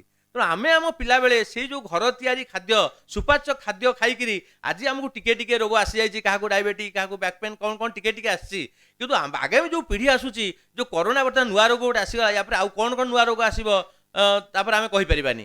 ତେଣୁ ସେଥିପାଇଁ ଆମେ ସେମାନଙ୍କୁ ସତର୍କ କରିବା ପାଇଁ ଆହାରକୁ କଣ୍ଟ୍ରୋଲ କରିବା ଦରକାର। ଆହାର ଆପଣ ଦେଖନ୍ତୁ ଯେଉଁ ମହିମା ଯୋଗୀମାନେ ଅଛନ୍ତି ସେମାନେ ତାଙ୍କର ଆହାରକୁ କଣ୍ଟ୍ରୋଲ କରିଥାନ୍ତି, ସେମାନେ ବହୁତ କମ୍ ଖାଆନ୍ତି। ଆଉ ଗୋଟେ ବଡ଼ ଜିନିଷ ହେଲା ଉତ୍କଳୀୟ ପରମ୍ପରା ଗୋଟେ ଯୋଗୀ ପରମ୍ପରା ଥିଲା। ଯୋଗୀମାନେ ଗାଁ ଗାଁ ବୁଲିକି ବୁଲନ୍ତି ଏବଂ ବୁଲିକିରି ସେମାନେ 3 ଘର 4 ଘର ବୁଲିବେ, ଯେତିକି ପାଇଲେ ସେତିକି ଆଣିବେ, ସେଇତକ ସେ ସୂର୍ଯ୍ୟାସ୍ତ ପୂର୍ବରୁ ଖାଇବେ। ଖାଇସାରିକି କାହା ବାରଣ୍ଡାରେ ହେଉ କି ଭାଗବତ ଟୁଙ୍ଗି ଘର ଆଗରେ ହେଉ କି କେଉଁଠି କୋଠ ଘର ହେଉ ସେମାନେ ଶୋଇପଡ଼ିବେ ଏବଂ ସେମାନେ ରାତିରୁ ଉଠିବେ, ସୂର୍ଯ୍ୟୋଦୟ ପୂର୍ବରୁ ଉଠିବେ, ଗାଁ ପୋଖରୀରେ ସ୍ନାନ କରି ଚିତା ଚୈତନ ମାରି ଏବଂ କେନ୍ଦ୍ରା ଧରି ବୁଲିବେ, ଭଗବାନଙ୍କର ନାମ ଗାଇକି ବୁଲିବେ, ଭକ୍ତି ଯୋଗରେ ବୁଲିବେ। ସେମାନେ ଗୋଟେ ଯୋଗୀ ପରମ୍ପରା, ତାକୁ ଯୋଗୀ କୁହାଯାଏ, ସେମାନେ ହେଉଛି ମହାନ ଯୋଗୀ ସେମାନେ। ତେଣୁ ଉତ୍କଳୀୟ ପରମ୍ପରାରେ କେତେ ଯୋଗ ବିଷୟରେ ବର୍ଣ୍ଣନା କଲେ ମାନେ ଅପର୍ଯ୍ୟାପ୍ତ ବର୍ଣ୍ଣନା କରିହେବନି। ତେଣୁ ସେ ଯୋଗୀ ପରମ୍ପରା ମଧ୍ୟ ସେମାନେ ଦେଖନ୍ତୁ ଟିକା ଗୋବିନ୍ଦ ଚନ୍ଦ୍ର ଗୀତ ଗାଆନ୍ତି, ସେମାନେ ଭଜୁ କି ନାରାମ, ଏଇ ଯେଉଁ ଗୀତ ଗାଆନ୍ତି ସେମାନେ, ସେଇଟାରେ ମଧ୍ୟ ଗୋଟେ ବହୁତ ବଡ଼ ମାହାତ୍ମ୍ୟ ଅଛି ଯୋଗୀ ବିଷୟରେ। ଟିକା ଗୋବିନ୍ଦ ଚନ୍ଦ୍ରକୁ ମା ଯେତେବେଳେ ମୁକ୍ତା ଦେଇ ଯାଇଛନ୍ତି ଯମ ପାଖକୁ, ସେ ତାଙ୍କ ସ୍ୱାମୀ ଚାଲିଗଲେ, ସେ କହିଲେ ମୋ ସ୍ୱାମୀ କାହିଁ ହଠାତ୍ ଚାଲିଗଲେ ଅକାଳରେ। ଯାଇକି ଦେଖିଲା ବେଳକୁ ପିତାର ପାଞ୍ଜି ଦେଖୁ ଦେଖୁ ପୁତ୍ର ପାଞ୍ଜିଟା ଦେଖିଦେଲେ ଏବଂ ଦେଖିଲା ବେଳକୁ ସେ ଦେଖିଲା ପୁଅକୁ 12 ବର୍ଷ। 12 ବର୍ଷ ମୋ ପୁଅ ଚାଲିଯିବ, ତାଙ୍କ ମନରେ ଗୋଟେ ଶକ୍ ଆସିଗଲା। ସେ ଯମକୁ ପଚାରିଲେ, ଯମ ମହାରାଜ ଆପଣ କହିଲେ ମୋ ପୁଅ କିନ୍ତୁ ଦୀର୍ଘଜୀବୀ ହେବ। ସେ କହିଲେ ଯଦି ତୋ ପୁଅ ଯୋଗୀ ହେବ, ଯୋଗ କରିବ, ତାହେଲେ ସେ ନିଶ୍ଚିତ ଭାବରେ ଦୀର୍ଘଜୀବୀ ହେବ। ମା ପଳେଇ ଆସିଲେ, କହିଲେ ପୁଅ ସେତେବେଳେ ଦେଖନ୍ତୁ ଛୁଆ ବେଳେ ଅନେଶ୍ୱତ ରାଣୀ ବାହା ହେଇଥିଲେ 10-12 ବର୍ଷରେ। ତେଣୁ ରାଜା ପିଲା ବାହାଘର କରିଦେଲେ, ଯେତେବେଳେ ପିଲା ବେଳକୁ 5-7 ବର୍ଷ ବାହାଘର କରିଦିଅନ୍ତି ପିଲାଙ୍କୁ, ଯାହା ଥାଏ ସେତେବେଳେ ବହୁତ ପୁରୁଣା କଥା ଉତ୍କଳର। ତେଣୁ ସେତେବେଳେ ସିଏ କହିଲେ ଯେ ତୁ ଯା ଯୋଗୀ ହୁଅ। ସେ କହିଲେ ଯୋଗୀ କେମିତି ହେବି, ମୁଁ ତ ରାଜା ପିଲା, ଏତେ ବଡ଼ ରାଜ୍ୟ ମୋର ଅଛି, ଆଉ ମୁଁ ବହୁତ ଖୁସିରେ ରହିଛି, ଏତେ ରାଣୀମାନେ ଅଛନ୍ତି, ଆଉ ମୁଁ କେମିତି ଯୋଗୀ ହେବି? ଯୋଗୀ ଯାଇକି କେଉଁଠି ଖାଇବି, କ'ଣ କରିବି, କେଉଁଠି ଶୋଇବି? ସେ କହିଲେ ନା ନା ନା, ତୁ ଯୋଗୀ ନ ହେବୁ ତାହେଲେ ତୁ ଦୀର୍ଘଜୀବୀ ହେଇପାରିବୁନି। ତେଣୁ ଯୋଗ କଲେ, ଯୋଗୀ ହେଲେ ତୁ ଦୀର୍ଘଜୀବୀ ହେବୁ। ଗଲେ ସେ ଯେତେବେଳେ ଗଲେ, ଯଥା ମୋର ଗୋଟେ ଗୁରୁ ଦରକାର, କେଉଁଠୁ ଗୁରୁ ପାଇବି? ସେ କହିଲେ ଗୁରୁ ଏଇ ଯେଉଁ ଝାଡ଼ୁ ମାରୁଛି ସେ ହେଉଛି ଗୁରୁ। ଝାଡ଼ୁଦାରଟା ମୋ ଗୁରୁ ହେବ? ସେ କହିଲେ ସେ ବହୁତ ବଡ଼ ଯୋଗୀ। ନା କେମିତି ତମେ ଯୋଗୀ ଯାଇଲ? ନା ଦେଖ ତମେ ତାଙ୍କୁ ସବୁବେଳେ ଲକ୍ଷ୍ୟ ରଖ, ଦିନେ ତମେ ତାଙ୍କର ଯେଉଁ ତାଙ୍କ ଭିତରେ ଆଭ୍ୟନ୍ତରୀଣ ଶକ୍ତି ଅଛି ତମେ ନିଶ୍ଚିତ ପାଇପାରିବ। ସେ ତ ମହାନ ବ୍ୟକ୍ତି, ଯେମିତି ଆମ ଭିତରେ ବହୁତ ମହାନ ବ୍ୟକ୍ତିମାନେ ଅଛନ୍ତି, ମହାନ ଯୋଗୀମାନେ ଅଛନ୍ତି, ମହାନ ଗୁଣୀ ଲୋକ ଅଛନ୍ତି, ସେଇଭଳି ସେ ତାକୁ ଲକ୍ଷ୍ୟ ରଖିଲେ। ଦିନେ ଦେଖିଲେ ଯେ ତାଙ୍କ ପୁଅ ଆସି କହୁଛି ବାବା ଗୋଟେ ପଇଡ଼ଟେ ନଡ଼ିଆଟେ ମୋତେ ଦିଅ। ସେ କହିଲେ ନାଇଁ ନାଇଁ ଏଇଟା ରାଜାଙ୍କର। ନା ରାଜାଙ୍କର ତମେ ଏତେ କାମ କରୁଛ, ମୋତେ ପଇଡ଼ଟେ ଦେବନି? ସେଠୁ କହିଲେ ହଉ ଠିଆ। ସେ ଗୋଟେ ମନ୍ତ୍ର ବୋଲିଦେଲେ, ନଡ଼ିଆ ଗଛ ଲଇଁଗଲା। ପଇଡ଼ଟେ ତୋଳିକି ଦେଇଦେଲେ, ସେ ପିଲା ନେଇକି ପଳେଇଲା, ପୁଣି ମନ୍ତ୍ର ବୋଲିଲେ, ନଡ଼ିଆ ଗଛ ଠିଆ ହେଇଗଲା। ଗୋବିନ୍ଦ ଚନ୍ଦ୍ରଙ୍କ ମା କହିଲେ ଦେଖିଲୁ କେତେ ବଡ଼ ଯୋଗୀ, କେତେ ମହାନ ଯୋଗୀ, ଯିଏକି ପ୍ରକୃତିଗତ ଜିନିଷକୁ ବଦଳି ଦେଇ ପାରୁଛନ୍ତି। ସେଇଭଳି, କାରଣ ସେ ତ ଚାହିଁଲେ ଗହଣା ଦୋକାନରୁ ସୁନା ନେଇ ଆସନ୍ତେ ତାଙ୍କ ଘରକୁ, ତାହେଲେ ଝାଡ଼ୁ କାହିଁ ମାରନ୍ତେ? ତା କାରଣ ହେଲା ସେ ଯୋଗୀ। ଯୋଗୀ ଲୋକର ସବୁବେଳେ ମିତବ୍ୟୟତା, ତାର ସବୁବେଳେ ତାର କଣ୍ଟ୍ରୋଲ ଅଛି। ତାର ଯେଉଁ ମୁଁ କଥା କହିଲି ଆହାର, ନିଦ୍ରା, ଭୟ, ମୈଥୁନ ଉପରେ, ଲୋଭ ଉପରେ କଣ୍ଟ୍ରୋଲ ଅଛି। ଯେତିକି ସେ ଝାଡ଼ୁ ମାରିକି ପାଇବେ ସେତିକି ସେ ଚଳିବେ। ସେ କେବେ ଚାହିଁଲେ ଅନ୍ୟ କାହାଠୁ ନେଇ ଆସିପାରିବେନି, କେଉଁଠୁ ଚୋରି କରିଦେଇ ପାରିବେନି। ଯେଉଁ କଥା ମୁଁ କହୁଥିଲି ଟିକେ ଆଗରୁ, ଆମର ଶୌଚ, ସନ୍ତୋଷ, ତପ, ଶ୍ରଦ୍ଧା, ଈଶ୍ୱର ପରିଧାନ, ଅହିଂସା, ଯେଉଁ କଥା କହୁଥିଲି ଆପଣଙ୍କର ଚୋରି ନ କରିବା କଥା କହୁଥିଲି, ଆମର ଯମ ଉପରେ ଅସ୍ତେୟ। ତେଣୁ ସେଥିପାଇଁ ଦେଖନ୍ତୁ ସିଏ ତାପରେ କ'ଣ କଲେ, ତାଙ୍କ ସାଙ୍ଗରେ ଯୋଗୀ ହେଇକି ଗଲେ, ଯୋଗୀ ହେଇକି ପଳେଇଲେ। କିଛି ଦିନ ପରେ ସେ ଫେରି ଆସିଛନ୍ତି ଘରକୁ। କିଏ? ଟିକା ଗୋବିନ୍ଦ ଚନ୍ଦ୍ର। କବାଟ ବାଡ଼ିଲେ ରାତିରେ, ମା କବାଟ ଖୋଲିଦେଲେ। ଆରେ ପୁଅ ଏତେ ଦିନ ପରେ ଆସିଛି, ଖୁସି ହେଇଗଲେ। ସାଙ୍ଗେ ସାଙ୍ଗେ ରୋଷେଇ ଆରମ୍ଭ କରିଦେଲେ, ଖାଇବାକୁ ତାଙ୍କୁ ଦେଲେ। ଟିକା ଗୋବିନ୍ଦ ଖାଇବାକୁ ଆରମ୍ଭ କରିଛନ୍ତି। ଏ ମା ତୁ କ'ଣ କରୁଛୁ ଏଗୁଡ଼ା? ଛି ଛି ଛି ଏଗୁଡ଼ା ଖାଇହବନି। କାହିଁକି ନା ଏଇଟା ଲୁଣ ପଡ଼ିନି। ସାଙ୍ଗେ ସାଙ୍ଗେ ମା ତାର ଛାତିକୁ କଠୋର କରିଦେଲା। ଦେଖନ୍ତୁ ଉତ୍କଳୀୟ ପରମ୍ପରାରେ କେତେ ଯୋଗର ମାହାତ୍ମ୍ୟ ଅଛି। ଏତେ ବଡ଼ ମା ଏତେ ଦିନ ପରେ ପୁଅକୁ ପାଇଛି, କହିଲା ଉଠୁ ଠିଆ, ଆଉ ତତେ ଖାଇବାକୁ ଦିଆହବନି, ଉଠୁ ଯା, ତୁ ଯା ଯା। ଘରୁ ବାହାର କରିଦେଲେ ସେ ରାତି ଅଧରେ। କାହିଁକି? କହିଲେ ବର୍ତ୍ତମାନ ତୁ ଯୋଗୀ ହେଇନୁ। କାରଣ ଯୋଗୀ ଲୋକ ଯିଏ, ତାର କୌଣସି ପ୍ରକାର ଖାଦ୍ୟରେ ବାରଣ ନଥାଏ। ତାର ମିଠା ଦରକାର, ଖଟା ଦରକାର, ଲୁଣ ଦରକାର ନା। ସେ ଯୋଗୀ ମାନେ ନିର୍ବିଷୟ ସେ ହେଇଯାଇଥିବ, ତାର ଖାଦ୍ୟ ଉପରେ କଣ୍ଟ୍ରୋଲ ଆସିଯାଇଥିବ। ତେଣୁ ତୋର ବର୍ତ୍ତମାନ ସୁଦ୍ଧା ଖାଦ୍ୟ ଉପରେ କଣ୍ଟ୍ରୋଲ ଆସିନି, ତୁ ଯା ଆଉ ଥରେ ଆହୁରି ଅଭ୍ୟାସ କର, ଆଉ କେତେ ଦିନ ପରେ ଆସିବୁ। ତେଣୁ ଦେଖନ୍ତୁ ଯେଉଁ କଥା ଖାଦ୍ୟ କଥା ମୁଁ କହୁଥିଲି, ଆହାର ନିଦ୍ରା, ନିଦ୍ରା ତ ବର୍ତ୍ତମାନ ଲୋକଙ୍କର ଭୁଲିଗଲେଣି। ନିଦ୍ରା ଲୋକମାନେ 12ଟା 1 ଯାଏ ଲୋକ ଧାଉଁଛନ୍ତି କାମରେ, ସକାଳୁ ଶୋଉଛନ୍ତି। ଯେଉଁ ବ୍ରାହ୍ମ ମୁହୂର୍ତ୍ତରେ ଉଠିକି ସୂର୍ଯ୍ୟଙ୍କଠୁ ଶକ୍ତି ଆଣିବା କଥା, ଆହରଣ କରିବା କଥା, ସେ ମୁହୂର୍ତ୍ତେ ଲୋକ ଶୋଇଲେ। କିନ୍ତୁ ରାତି ଅଧ ଯାଏ ବସିକି ପିଲା ପାଠ ପଢ଼ିଲା, ଯେ ବ୍ୟବସାୟୀ ତାର ବ୍ୟବସାୟ କଲା। ସେମାନେ ଭୁଲିଗଲେଣି ଯେ ରାତି ହେଇଗଲାଣି ବୋଲିକି, ଆସି ଅଧା ରାତି ହେଲାଣି ବୋଲିକି, 12ଟା 1 ହେଲାଣି। 12ଟା 1 ଦେବେ, ଦେଖିବେ 30-40 ଲୋକ ରାସ୍ତାରେ ବୁଲୁଥିବେ। କିନ୍ତୁ ଭୋର 5ଟାରେ ବୋଧେ ଗଲା ଦେଖୁ 10-15 ଲୋକ, 10ଟା ଲୋକ ବି ଦେଖିବା ବହୁତ କଷ୍ଟ ହେଉଛି। ତେଣୁ ଦେଖନ୍ତୁ ଲୋକମାନଙ୍କ ରୋଗ ହବନି କାହିଁକି? ତେଣୁ ନିଦ୍ରା ଉପରେ କଣ୍ଟ୍ରୋଲ ନାହିଁ। ଭୟ ତ ସବୁବେଳେ ଲାଗିଲା, ଟିକେ ଆଗରୁ କହୁଥିଲି। ଆଉ ମୈଥୁନ ଯେଉଁଟା, ଆପଣ ସବୁ ପ୍ରାଣୀମାନଙ୍କର ଦେଖନ୍ତୁ, ଗୋଟେ ଜୀବଜଗତ ସୃଷ୍ଟି କରିବା ହେଲା ମୈଥୁନର କାର୍ଯ୍ୟ। କିନ୍ତୁ ଏବେ ବର୍ତ୍ତମାନ ସେ ବିଷୟରେ କିଛି କାହାର ସ୍ଥିରତା ନାହିଁ। ତେଣୁ ଏଇସବୁ ଜିନିଷ ଲାଗି ବର୍ତ୍ତମାନ ସମାଜ ନଷ୍ଟ ଆଡ଼କୁ ଯାଉଛି। କେବଳ ଯୋଗ ମାଧ୍ୟମରେ, ବିଭିନ୍ନ ନୀତି ଶିକ୍ଷା ମାଧ୍ୟମରେ ଆମେ ଏଇ କଳୁଷିତ ସମାଜ, ଯାହା ବର୍ତ୍ତମାନ ଆମର ଯେଉଁ ମହାନ, ଦେଖନ୍ତୁ ଆମର ସମାଜଟା, ଉତ୍କଳୀୟ ସମାଜ ଗୋଟେ ସୁନା ହୀରା ଭଳିଆ ଥିଲା।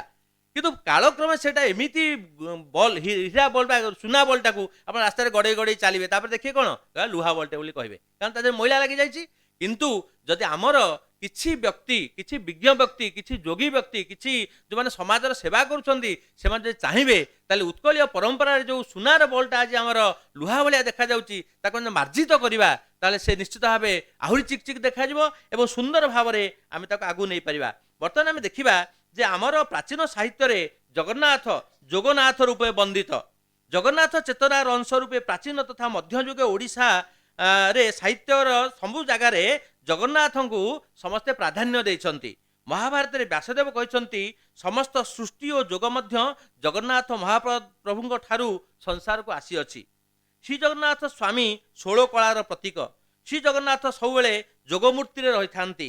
ତେଣୁ ତାଙ୍କର ହାତ ପାଦ ଦେଖାଯାଉନଥାଏ, କାରଣ ସେ ଯୋଗାରୂଢ଼। ତେଣୁ ତାଙ୍କର ହାତ ପାଦ ଆପଣ ଦେଖିବେନି। ଜଗନ୍ନାଥ ଯୋଗ ଏକ ସାର୍ବଜନୀନ ଯୋଗ। ସିଂହଦ୍ୱାର, ଶ୍ରୀ ଜଗନ୍ନାଥ, ଜଗତ ରୂପ, ଯୋଗାରୂଢ଼, ଯୋଗମଣ୍ଡଳ ଏବଂ ଜଗନ୍ନାଥ ହେଉଛନ୍ତି ଓଙ୍କାରମୟ, ଦାରୁ ବ୍ରହ୍ମ, କୋଟି କୈବଲ୍ୟ ନିଧି, ବିଶ୍ୱରୂପ, ପିଣ୍ଡ ବ୍ରହ୍ମାଣ୍ଡ ତତ୍ତ୍ୱ। ଏବଂ ସେ ଯେଉଁ ଯୋଗମଣ୍ଡଳର ରତ୍ନସିଂହାସନରେ ବସିଛନ୍ତି, ଯେଉଁ 36 ନିଯୋଗ ସେବା ଅଛି, ଯେଉଁ ସୁଦର୍ଶନ କ୍ରିୟା ବା ସୁଦର୍ଶନ ଯୋଗ, କ୍ରିୟା ଯୋଗ ବୋଲି ଆମେ କହୁଛେ, ସେଇ ସୁଦର୍ଶନ ଚକ୍ରରାଜ ଜଗନ୍ନାଥ ଚକ୍ରାଧୀଶ୍ୱର, ସେ ଶଙ୍ଖ କ୍ଷେତ୍ର ଅଧୀଶ୍ୱର। ତେଣୁ ପ୍ରଭୁ ଜଗନ୍ନାଥଙ୍କର ଧ୍ୱନି, ଜ୍ୟୋତି, ସ୍ପନ୍ଦନ ରୂପରେ ପ୍ରତ୍ୟେକ କ୍ରିୟା ଯୋଗୀଙ୍କୁ ସାଧନା ପଥରେ ନେଇ ସେ ଚାଲିଥାନ୍ତି। ଧ୍ୱନି ଜଗନ୍ନାଥ, ଜ୍ୟୋତି ବଳଭଦ୍ର, ସ୍ପନ୍ଦନ ହେଉଛନ୍ତି ଜ୍ଞାନ ରୂପୀ ସୁଭଦ୍ରା। ତାଙ୍କର ସମ୍ବେଦନ ତଥା ଗାୟତ୍ରୀ ମାତାଙ୍କର ପରିପ୍ରକାଶ। କ୍ରିୟାଯୋଗର ଆଦିଗୁରୁ ହେଉଛନ୍ତି ଶ୍ରୀ ଜଗନ୍ନାଥ, ତାଙ୍କ ବ୍ୟତୀତ ଅନ୍ୟ କେହି ନୁହନ୍ତି। ତେଣୁ ଦେଖନ୍ତୁ ଜଗନ୍ନାଥ ସଂସ୍କୃତିରେ କେତେ ସୁନ୍ଦର ଭାବରେ ଅଛି। ଗୋଟେ ବହୁତ ବଡ଼ ଜିନିଷ ଜଗନ୍ନାଥ ସଂସ୍କୃତି ଆପଣ ଦେଖିଛନ୍ତି ଉତ୍କଳୀୟ ପରମ୍ପରାରେ, ଉତ୍କଳୀୟ ସଂସ୍କୃତିରେ। ଆପଣ ଦେଖନ୍ତୁ ଯେଉଁ ଦେଶକୁ ଯାଆନ୍ତୁ, କାହାକୁ ମାତା ବୋଲି କୁହାଉନି, ଭାରତକୁ ମାତା ବୋଲି କୁହାହେଉଛି। ଭାରତ ମାତା, ଆମେରିକା ମାତା କୁହାଉନି, ଇଂଲଣ୍ଡ ମାତା କୁହାଉନି, କିନ୍ତୁ ଭାରତ ହେଉଛି ମାତା। ତା ଭିତରେ ପୁଣି ଉତ୍କଳ ଯେଉଁଟା ହେଉଛି ବହୁତ ମାନେ ଏତେ ସଂସ୍କୃତି ସମ୍ପନ୍ନ ରାଜ୍ୟ, ଜଗନ୍ନାଥଙ୍କ ରାଜ, ଜଗନ୍ନାଥ ଦେଶ ବୋଲି ଲୋକମାନଙ୍କୁ କହୁଛନ୍ତି। ସେ ଜଗନ୍ନାଥ ପରମ୍ପରାରେ ଗୋଟେ ବହୁତ ବଢ଼ିଆ ଜିନିଷ ଅଛି। କ'ଣ ନା ଏଠି ଭୃତ୍ୟକୁ ଆମେ ପୂଜା କରୁ। କାରଣ ଜଗନ୍ନାଥଙ୍କର ମନ୍ଦିର ଖୋଲା ହେବା ବେଳକୁ ଆଗ ଦ୍ୱାରପାଳଙ୍କର ପୂଜା ହେବ। ଦ୍ୱାରପାଳଙ୍କର ପୂଜା ହେଲା ପରେ ମନ୍ଦିର ଖୋଲା ହେବ। ତାର ଦ୍ୱାରପାଳ କିଏ? ନା ଯେ ସିକ୍ୟୁରିଟି ଗାର୍ଡ। ସିକ୍ୟୁରିଟି ଗାର୍ଡ, ଅନ୍ୟ କୋଉଠି ସିକ୍ୟୁରିଟି ଗାର୍ଡକୁ ଏତେ ସମ୍ମାନ ଦିଆଯାଏ ନାହିଁ, କିନ୍ତୁ ଉତ୍କଳୀୟ ପରମ୍ପରାରେ ଦେଖନ୍ତୁ ସିକ୍ୟୁରିଟି ଗାର୍ଡକୁ ମଧ୍ୟ ଜଗନ୍ନାଥ ପରମ୍ପରାରେ ସମ୍ମାନ ଦିଆଯାଉଛି। ତେଣୁ ଯୋଗର କେତେ ମାହାତ୍ମ୍ୟ ଅଛି, ସମସ୍ତ ପରମ୍ପରା ଅନୁସାରେ, ସଂସ୍କୃତି ଅନୁସାରେ ଆପଣ ତାକୁ ଅନୁଭବ କରିପାରିବେ। ଓଡ଼ିଶାର ଆଦିକବି ଶାରଳା ଦାସ ରଚିତ ମହାଭାରତ ଗଦା ପର୍ବ ଏବଂ ଆଦି ପର୍ବ ମଧ୍ୟରେ ଯୋଗର ଶ୍ରେଷ୍ଠତ୍ୱ ପ୍ରତିପାଦନ କରାଯାଇଛି। ତାଙ୍କର ରଚିତ ମହାଭାରତରେ ବ୍ରହ୍ମଜ୍ଞାନ ତତ୍ତ୍ୱ ସହିତ ଯୋଗ ସାଧନର ବେଶ ଗୁରୁତ୍ୱପୂର୍ଣ୍ଣ ଅଛି। ଏପରିକି ବନ ପର୍ବରେ ଯମଦଗ୍ନି ପରଶୁରାମଙ୍କ ପ୍ରସଙ୍ଗରେ ଯୋଗତତ୍ତ୍ୱର ବହୁଳ ବର୍ଣ୍ଣନା କରାଯାଇଛି। ଶରୀର ମଧ୍ୟସ୍ଥ ନାଡ଼ି ସଂସ୍ଥାନ ବିଷୟରେ ଯୋଗତତ୍ତ୍ୱ ବର୍ଣ୍ଣନା କରିବା ଓଡ଼ିଶା ସଂସ୍କୃତି ଓ ପରମ୍ପରାର ଯୋଗର ଭୂମିକାର ଏକ ଜ୍ୱଳନ୍ତ ଉଦାହରଣ। ଶାଳା ମହାଭାରତର ଗଦା ପର୍ବରେ ବର୍ଣ୍ଣିତ ଅଛି, ଆହେ ତାତ ପାଞ୍ଚ ମନ 25 ପ୍ରକୃତି, ଏକ ୟା ଘରକୁ ବୃଥା ଭ୍ରମରେ ପକାନ୍ତି। ଗୋଟିଏ ଘର ତାକୁ ଏଇ 5 ମନ ଆଉ 25 ପ୍ରକୃତି ଭ୍ରମରେ ପକାଉଛନ୍ତି, ଏଇଟା କରିବା ସେଇଟା କରିବା ଇଆଡ଼େ ଯିବା ମାନେ ମନକୁ ଡିଷ୍ଟର୍ବ କରୁଛି। ଏବଂ 72 ନାଡ଼ି ପୁଣି 84 ହେତୁ ପବନର ଭେଟାଭେଟି ଶରୀରର ତତ୍ତ୍ୱ। ଏଇ ଶରୀର ଭିତରେ ପବନର ଖାଲି ଭେଟାଭେଟି ହେଉଛି, ପବନ ଯାଉଛି ଆସୁଛି ଯାଉଛି ଆସୁଛି। କେମିତି ଯାଉଛି ଆସୁଛି ନା ଇଡ଼ା ପିଙ୍ଗଳା ପୁଣି ମଧ୍ୟ ସୁଷୁମ୍ନା। ଆପଣ ଜାଣିଲେ ବାଁ ପଟେ ଆମର ଇଡ଼ା ନାଡ଼ି ଅଛି, ଡାହାଣ ପଟେ ଆମର ପିଙ୍ଗଳା ନାଡ଼ି ଅଛି, ମଝିରେ ସୁଷୁମ୍ନା ନାଡ଼ି ଅଛି। ଉଚ୍ଚାଟରେ ଛନ୍ଦ ଏହି ନବନାଡ଼ି ସିନା, ଏଥିରୁ ଜାତ ନାଡ଼ି ଯେ 84 କୋଟି, ପୁଣି ଏହା ସାର ନାଡ଼ି ଅଟେ 84। ରସନା ନିଶ୍ୱାସ ନୁହେଁ ଏକଇ ଯେ ବାଟ, ଶରୀର ଧାରଣାରୁ ଟେକିଲା ସିହଟ ଇଅଁଳା ମାନେ ଇଡ଼ା।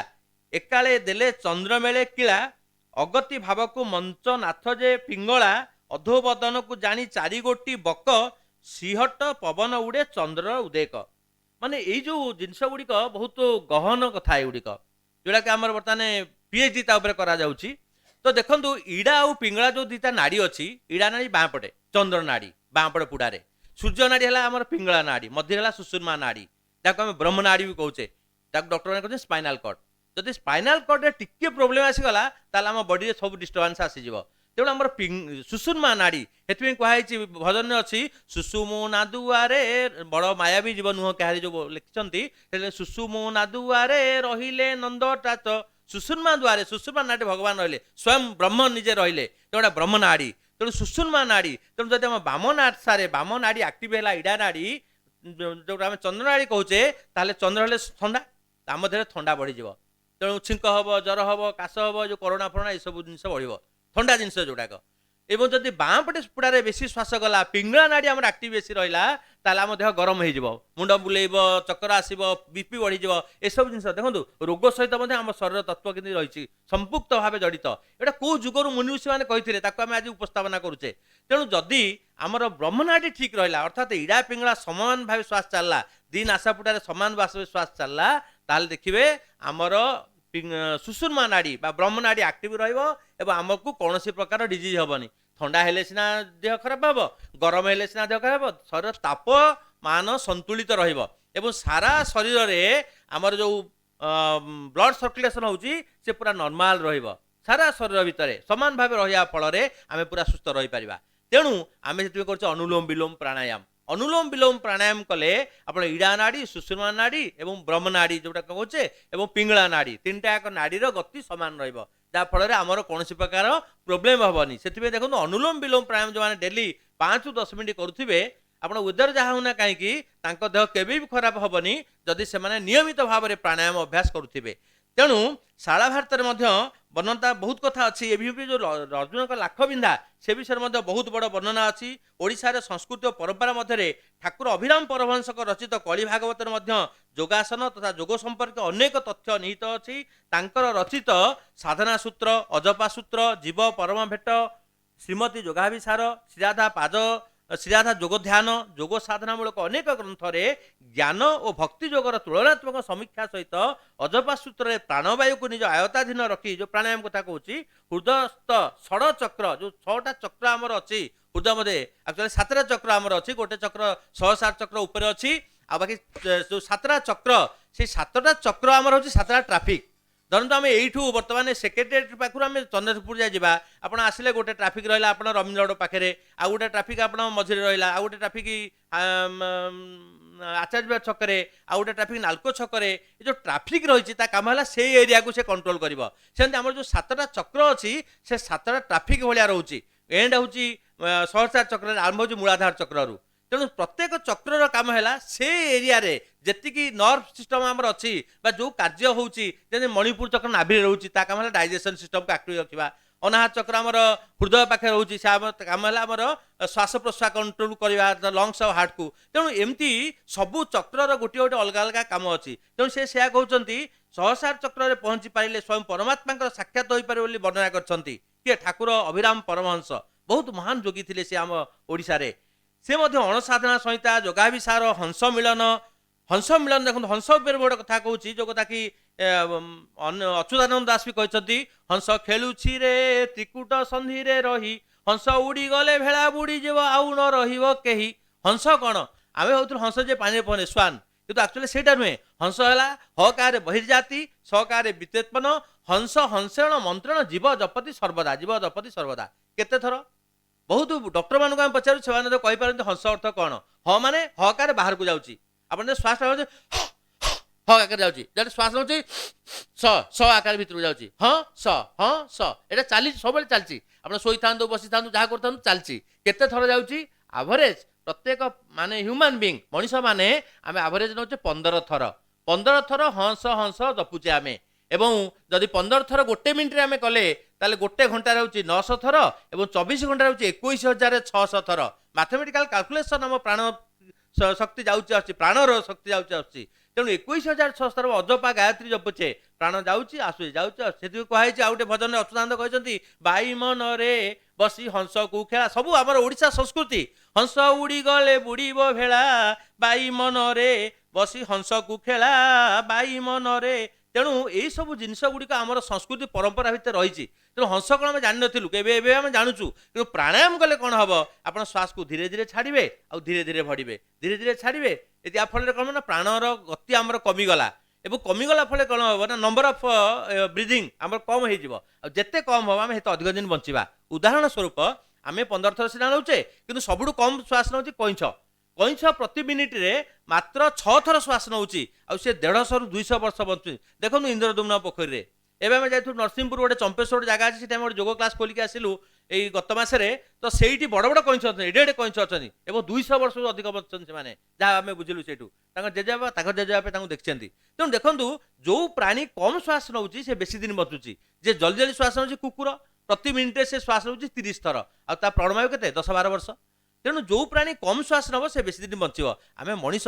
एत बड़ बुद्धि भगवान आमको देते आम आम धीशक्ति बल आम श्वास को कंट्रोल करवा दरकार जोटा आम प्राणायाम बोली कहचे जिते प्राणायाम आम श्वास को कंट्रोल करवा आम से दीर्घजीवी होगा देखो श्वास गति जाऊँगी विभिन्न क्रिया आज खाली माने बहुत लेखा तो बहुत अच्छी आमर भारतीय उत्कल संस्कृति परंपरा रे कि गोटे बढ़िया बढ़िया जिनस बता जो प्राक्टिकल जिनस आपन को देखो आम देहर जो वायुटा विभिन्न क्रिया आमर श्वास गति अलग अलग जाऊँगी मो लेखा भितर बोलते बाहरी गली पूरा मुझे पूरा अलग अलग प्राक्टिकली आप बताऊँगी श्वास गति आम अलग अलग क्रिया अलग अलग जाऊँगी जमीक आप देह बहिर्गत वायु स्वाभाविक द्वादशांगुल आम देहर जो वायुटा बाहर स्वाभाविक भाव में द्वादशांगुल देखो ये 12 फिंगर 4, 8, 12 एतिक बाट जाऊँ देह बहिर्गत वायु देहरु बाहर पवन स्वाभाविक द्वादशांगुल मात्र 12 फिंगर गायने षोडशांगुल जो आम गीत गाऊे से 16 आंगुल हो जाऊँगी कारण गीत गाले आउटे प्रेसर देवा पड़ुची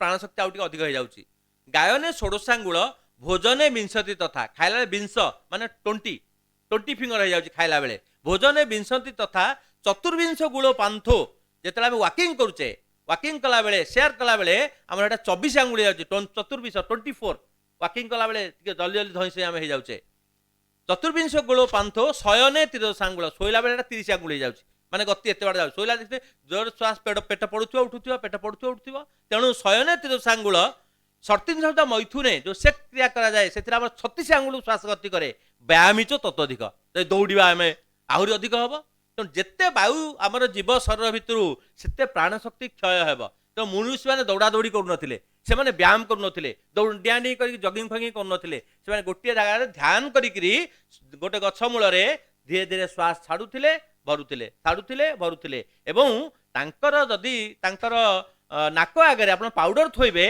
पाउडरटा उड़ीबनी एइटी थोइले पाउडर उड़ीबनी कहीं तांकर वायुर गति होची मात्र 4 आंगुल से धीरे धीरे कंट्रोल कर दिखती स्वाभाविक जो 12 आंगुल अच्छी 12 फिंगर 8 फिंगर 4 फिंगर को नहीं आसती और वायुर गति अर्थात प्राणर गति को से कंट्रोल कर दिखती बहुत कंट्रोल कर दिखती से दीर्घजीवी हमें आप देखिए मुनुषी मैंने आपड़ जो बड़ बड़ मुझे जाइए अल्प दिन तले हरिद्वार ऋषिकेश से देखिली माने बहुत ऋषि मैंने बसचंती गंगा नदी कूल खाली देहरे बसचंती कौपुनी मारला भाई बसचंती आप ऋषिकेश जाइए जो शिव ठाकुर अच्छा से कौन कहती मन पड़नी से आम जाइलु चंद्रशेखर ना कौन ना नीलकंठ जाइलु पूरा एकदम एमती बहुत कंजस्टेड जी कि जाइए नीलकंठ देखिथे साइड गला गंगा नदी कूल देखिए किसी बाट गला 4-5 किलोमीटर लेफ्ट साइड रे गोटे छोट छोट बुदबुदिका अच्छी ता पाखे बहुत मुनि ऋषि बसते प्राय मुझे देखी 2-3 जन बसबार देखिली और से जो बसती से मुनि ऋषि मैंने से छोट कपड़ा खंडे आम जैकेट फैट पिंधि जब शीत होची कि छोट कपड़ा खंडे मारिकी बसुँच केमी बसुँच ता कारण है आम 2टा मुद्रा अच्छी से मुद्रा जब आप 5 मिनट 7 मिनट बसबे आप देखिए आप बॉडी गरम हो गोटे है सूर्य मुद्रा मुझे देवी आप देखिए सूर्य मुद्रा है ये जो यहाँ आम पृथ्वी यहाँ अग्रभाग को लगेले पृथ्वी मुद्रा लगेले आप भिटामिन जनित रोग दूर हम कि आप चापिकी रखिए ताले मोटापा कमिज चर्बी थी अधिक कमिज आपंकर एवं यही सूर्य मुद्रा जब आप बसबे आपंकर देहरे गरम हो आम जो सकाल सकाल जाऊँ फरेस्ट पार्क जाऊँ पोखरीपुटू जाऊँ पात्रपड़ा जाऊँ एपटू आम ए कटक सीडी एपटे बाट खोल जाऊँ तो से सका मोटरसाइकेल गलापर आम जा सब लोक मैंने एकाठी बसला भितर आम सूर्य मुद्रा बस पड़ू 5-10 मिनट आप सूर्य मुद्रा कर देखूँ आप देह गरम हो ऑटोमेटिक गरम हो आप जैकेट फैकेट खोल जाओ इच्छा हे तेणु से देखो भगवान कि प्रकृति तैयारी करम देह भितर सब अच्छी आम जानूने आम थंडा है डाक्तर पाखु धाई जाऊे आम कौन छींक हेले आउ गोटे कौन करदे मु गोटे आम एथर कैलेंडर बाहर आप समस्ते नेबे दयाकोरी समस्ते नेबे से आम पाखु आज पहुँची पारानी काली पहुँचे बोली से भाई बोधे अच्छा अश्विनी बाबू से पहुँचे दे बोली काली कही आज ये आनबार था आमर से कोरोना जो 12टा मुद्रा सॉरी योगासन और प्राणायाम विषय लिखाई कौन कौन योगासन प्राणायाम कले आप कोरोना टच करनी से विषय लिखाई से मुझे कलिग टीवी कही आपंकर प्रार्थना टीवी कही दूरदर्शन कही रेडियो कही मोर बंधु मैंने के जन आकाशवाणी कटक विषय आम अवतारणा करूँ कोरोना को केमती कोरोना गोटे डिजीजटे आसी गोटे भाइरसटे ताको दूरे देवा दरकार आप नीति क्रिया अच्छी गोटे छतिया रबर पाइपटे आम नाके पूरे पाटे बाहर करूँ किसी भिड़ ना यहाँ एकदम सरू पाइप एकदम सरू पाइप बहुत सरू पाइपटे ताको आम टे सोरिष तेल लगे नाके धीरे धीरे पुरोचु पाटी बाड़े बाहर करमती करूँ एवं पुणी एपटे नाके एमती करूँ हाँ प्रथम आप कले छिक आसब आखिर पानी बहब कि मैला सब बाहरी जीव आ म्यूकस गुड़ा भितर बसिक अच्छी बाहरी जीव नीति क्रिया कला माने तापर सूत्र नीति अच्छी आपंकर जल नीति अच्छी आप गड़ू एपट नाके पानी पूरे एपटे बाहर उषुम पानी टे लुण पकईकि एपट नाके बाहर भितरटा सफा हो साइनसटा सफा हो कि लोक साइनस अच्छी वर्ष वर्ष धरी साइनस भल होनी नाक भितर मांस बढ़ी जाऊँगी डॉक्टर काटिकी बाट सफा करुँच आम अति सहज भाव सफा कर दूँ योग क्रिया माध्यम गोटे छोट एग्जांपल दे दूँ आम जाऊँ थे केउंझर गोटे प्रोग्राम कलिंगनगर पाखे आम ड्राइवर आखिरे टी धूली पड़गला से जमा गाड़ी चल पारे कोईला गुण पड़गला पोड़ा प्रबल भाव में मो सागे जो बंधु थे जोगर बंधु मोर कहले आज्ञा आप आई कप आनी ना कहले आनी आई वाश कप 2टा छोटिया छोटिया मिलती 10 टका लेखे प्लास्टिक ता भितर पानी पूरेक आप आखिरे चाहिए बंद करेंगे से कहले आज्ञा दे दौना आज्ञा विश्वास करेंगे पानी टी आम देदेलु से आम बोतल बाहर करके 2-4 थर आखि धोईदेला कहला सार मु तो 5-7 किलोमीटर भारी हैरान हो गली आखि प्रबल पड़ूला बर्तमान आप बढ़िया जिनस देदेले सांगे सांगे भल होगा ये 2टा मुझे तेणु देखूँ ये जो जिनस गुड़ाक क्रियापाई आप दरकार यही क्रिया गुड़ा आप करवा दरकार आम सहित संश्लिष्ट हूँ आपण मैंने निजे अभ्यास करूँ योग को आम कहूँ आपंकर 24 घंटा रू आप 5 घंटा योग करूँ बोलिकी आप अध घंटे करूँ घंटाटे करूँ ताल देखिए आप निश्चित भाव सुस्थ रे आप जेकोसी प्रोब्लेम बॉडी थे 3 मास भितर निश्चित भाव से रोगटा कंट्रोल हो बहुत डिजीज उपर आलोचना करने को समय ना मु तो भूली गली मु बहुत कथा आनी आपण बतई बोली राजा परीक्ष जो शेष जीवन त्याग कले सुक मुनि ठार शुणिक श्रीमद भागवत वर्णना अच्छी भागवत बहुत जिनस वर्णना अच्छी कहवाई समय ना मु खाली शेष कथा कहीदे जे परीक्ष राजा जोग ध्याने बसिले निश्चल आसने आत्मा रे आत्मा नियोजित अष्टांग जोगरे आत्मा रे आत्मा निजोजीर्ण अष्टांग जोगरे धारण परम ब्रह्म स्वरूप पवन संयम ध्यान वृक्षर पाए अचेष्टित जमी वृक्ष स्थिर से स्थिर हो गले परीक्ष राजा निश्चल भाव रहे चित आत्मा को ब्रह्मरंध्रे नहीं सुषुम्ना द्वार रुंधाई जो सुषुम्ना कथा कहली सुषुम्ना नली आत्मा को धीरे धीरे धीरे ऊपर जीवन शक्ति उठेले ब्रह्मरंध्र है ये आप जानते आमर 10टा बाट अच्छी से कहला भगवान कहते से जो बड़ मायावी जो कहीं रखाई 10 बाट लगाई लाख बाट एगोटा कहते सुषुम्ना दुआरे रहिले नंद चाट आमर भजन सबू अच्छी अच्युतानंद दास कहतु शिशु अनंत कहतु बलराम दास कहतु से बढ़िया वर्णना कर पंचसखा भजन रे तेणु से आमर नौटा बाट बंद आमर जो इंद्रिय गुड़िक अच्छे सब गुड़िक बाट गोटे गोटे आप देखिए लोकर प्राण चलीगला बेले गोटे इंद्रिय देखिए पलाए जदि पाटी बाटे गला से एमती मरी जाइए आखि गले एडे आखि कर मरी जाइए कान गले कान बाटे रक्त बाहरी आसो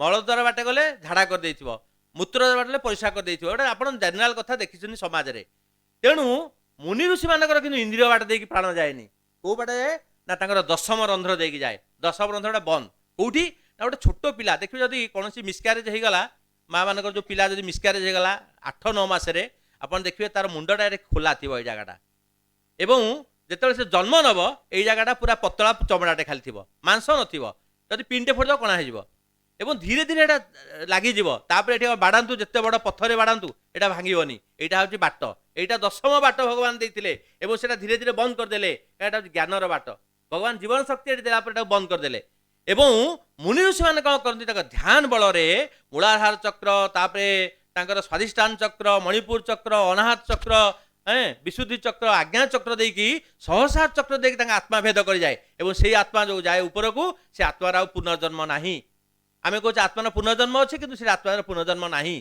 तेणु मुनि ऋषि मान देखिए जदि से कहते आमको समाधिस्थ कर दियो से कहते आमको पोड़ीदेव कि कहते आमको समाधिस्थ से बसवे समाधिस्थ कर दियो आजिकल अब सेटा कराऊनी कि से मुनि ऋषि मैंने जीवंत अवस्था से जाणीजे आम मृत्यु समय आसीगला मृत्यु समय केमती आसो तार भी सिस्टम अच्छी ये जोगरे तेणु सब आलोचना कर समय सापेक्ष तेणु से समाधिस्थ कर जाए आर आत्माटा 10म बाट देकी बाहरी जाए तेणु से कथा से कहले जे राजा परीक्षा कले वृक्ष अचेष्ट निश्चल भाव रहे तो आत्मा को ब्रह्म रंध्रे नहीं सुषुम्ना द्वार रुंधाई षड़ चक्र भेदी भ्रू मध्य परम आत्मा भाव भेदे परम पद को लभिले विष्णु अंगे लीन हेले तेणु से आत्मा विष्णु संगे चलीगला देह ठीक अच्छी जीवन कौटी जाए कि जापारे तक्षक आसी देखला खाली देहटा अच्छी तो खाली देहटा को दंशन कला शवटा को दंशन कला एक्चुअली से आत्मा देह भितर नथिला से परमात्मा सहित मिलन जाइए तेणु जोगर मूल लक्षण होची आत्मार परमात्मा सहित मिलन परमात्मा सबुठी अच्छी जोटी चाहिए से परमात्मा अच्छा हिरण्यकशिपु प्रहलाद को पचारुची कह तोर भगवान कौटी अच्छा प्रहलाद कहला मो भगवान सबुठी अच्छा मोर आत्मा एठी अच्छी कि परमात्मा सबुठी विद्यमान हिरण्यकशिपु को खंबरे अच्छा ना हाँ यही खंबरे मोर परमात्मा अच्छा माइला गोटे पहाड़ तार गदारे भगवान बाहरिले उग्रवीर महाकायम ज्वलंतम सर्वतो मुखम नृसिंहम विशाल भद्रम मृत्यु मृत्यु नमामहं नृस्य महाप्रभु ता भितर बाहरी आसिले एवं हिरण्यकशिपु केमती वध कले प्रहलाद देखो केते पिता भक्त थिला एते बड़ पिता ताकू जे कि एते कष्ट देइथिला से कहला प्रभु आपण सबु करंतु किंतु मो पिता वर्तमान जो भली अवस्था आपण आम जदि पिता टिके कौन करुचे आम कौन कौन कही पकाउे पिता को लेकिन आजिकल सब छाड़दे अनाथाश्रम किंतु प्रहलाद भली पितृभक्त कहला जेमती अवस्था मोर पिता आपण पादर अच्छा जुगे जुगे जोठी नृसिंह मूर्ति पूजा पाइबे से मो पिता से भाव में पूजा पाइबे आप देखो सब नृसिंह मूर्ति जंघ उपरे से हिरण्यकशिपु सेमती पड़ी प्रहलाद ये स्तुति कर प्रभु तार विदारण कर अवस्था से पूजा पाँच तेणु आमर परंपरा केते सुंदर सुंदर जिनस वर्णित अच्छी आम जापे आम परंपरा जो कथा कहली आमर सुवर्ण गोटे बल बर्तमान से लुहा भली देखा जाउची समस्ते चेष्टित करवा आ जो विज्ञ व्यक्ति मान अच्छा जो विज्ञ व्यक्ति जो गुरुजन मान अच्छा जो योगीजन मान अच्छा समस्ते चेष्टा करवा नियमित भाव में आम टिके जोग साधना करवा एवं ईश्वर को आराधना करवा मु कहूँ घंटा घंटा बसिक आम पूजा करवा बोली आउ टिके आगुरी आम कथा होतुलु परबाड़ी फुल आणिक जो पूजा कर पूजा नुहे जहाँ मु करई जहाँ मु चिंतई जहाँ मु भावई माने जगतर कथा परमेश्वर देखुं प्रति क्षण परबाटू फुलटा आईली नहीं से ठाकुर को देली लाभ किसी ना सी तो देखुन ना फुलटा ताकर तैयारी ना तेणु से सब न करी आम निजक देखा आम भीतर परमात्मा अच्छा ताकू जागृत करवा जहाँ ध्रुव प्रहलाद पाई एत दूर को जावा दरकार नहीं आम पाखक पाइबा तेणु गोपबंधु कहते दूर मंदिर को जो आवश्यकता नहीं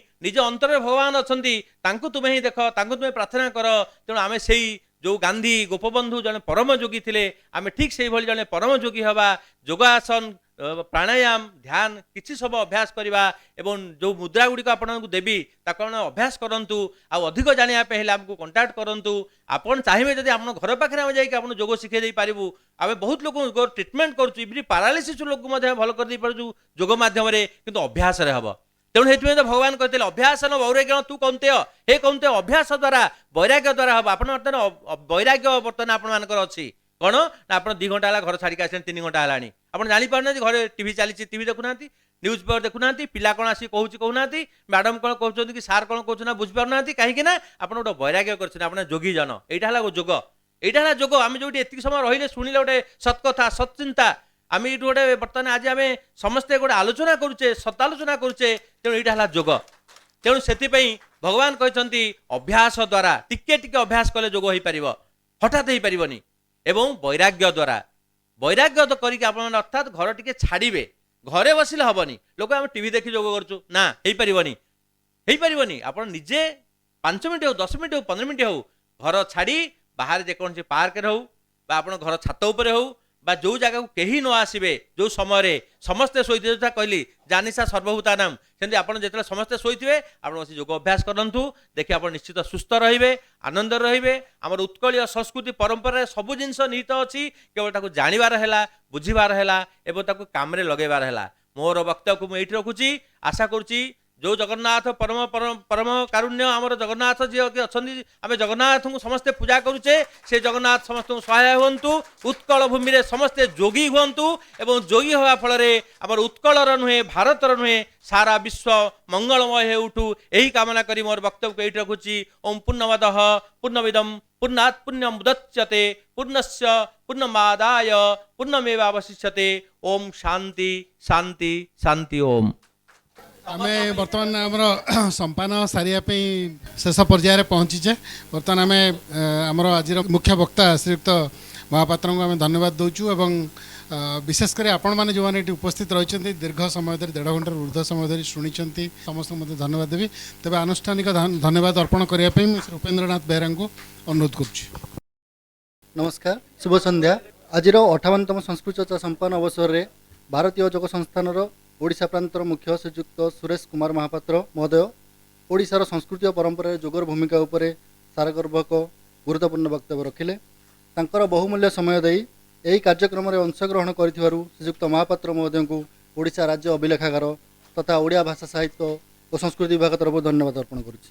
58तम संस्कृत चर्चा अवसर में राज्य अभिलेखागार अन्य कार्यक्रम प्रति विशेष आग्रह और रुचि रखिथिबा ओडिया भाषा साहित्य और संस्कृति विभाग निर्देशक तथा शासन सचिव श्रीयुक्त रंजन कुमार दास महोदय एवं विभागीय अतिरिक्त शासन सचिव श्रीमती मनस्विनी साहू महोदय प्रत्येक तत्वावधान में उक्त कार्यक्रम सफल रूपायन हो पार निर्देशक तथा अतिरिक्त शासन सचिव एवं अतिरिक्त शासन सचिव महोदय कृतज्ञता ज्ञापन करुछि एथिसह ओडिशा राज्य अभिलेखागार अधीक्षक डॉक्टर शेख सलेमान अली एवं अभिलेखागार समस्त कर्मचारी वृंद को सेमानकर सहयोग निमंते धन्यवाद अर्पण करुछि यही आलोचना चक्र को सफल करिथिबारु प्रत्येक दर्शक बुद्धिजीवी गणमाध्यम प्रतिनिधि एवं शिक्षाविद को ओडिशा राज्य अभिलेखागार तथा ओडिया भाषा साहित्य और संस्कृति विभाग तरफ धन्यवाद अर्पण करुछि वंदे उत्कल।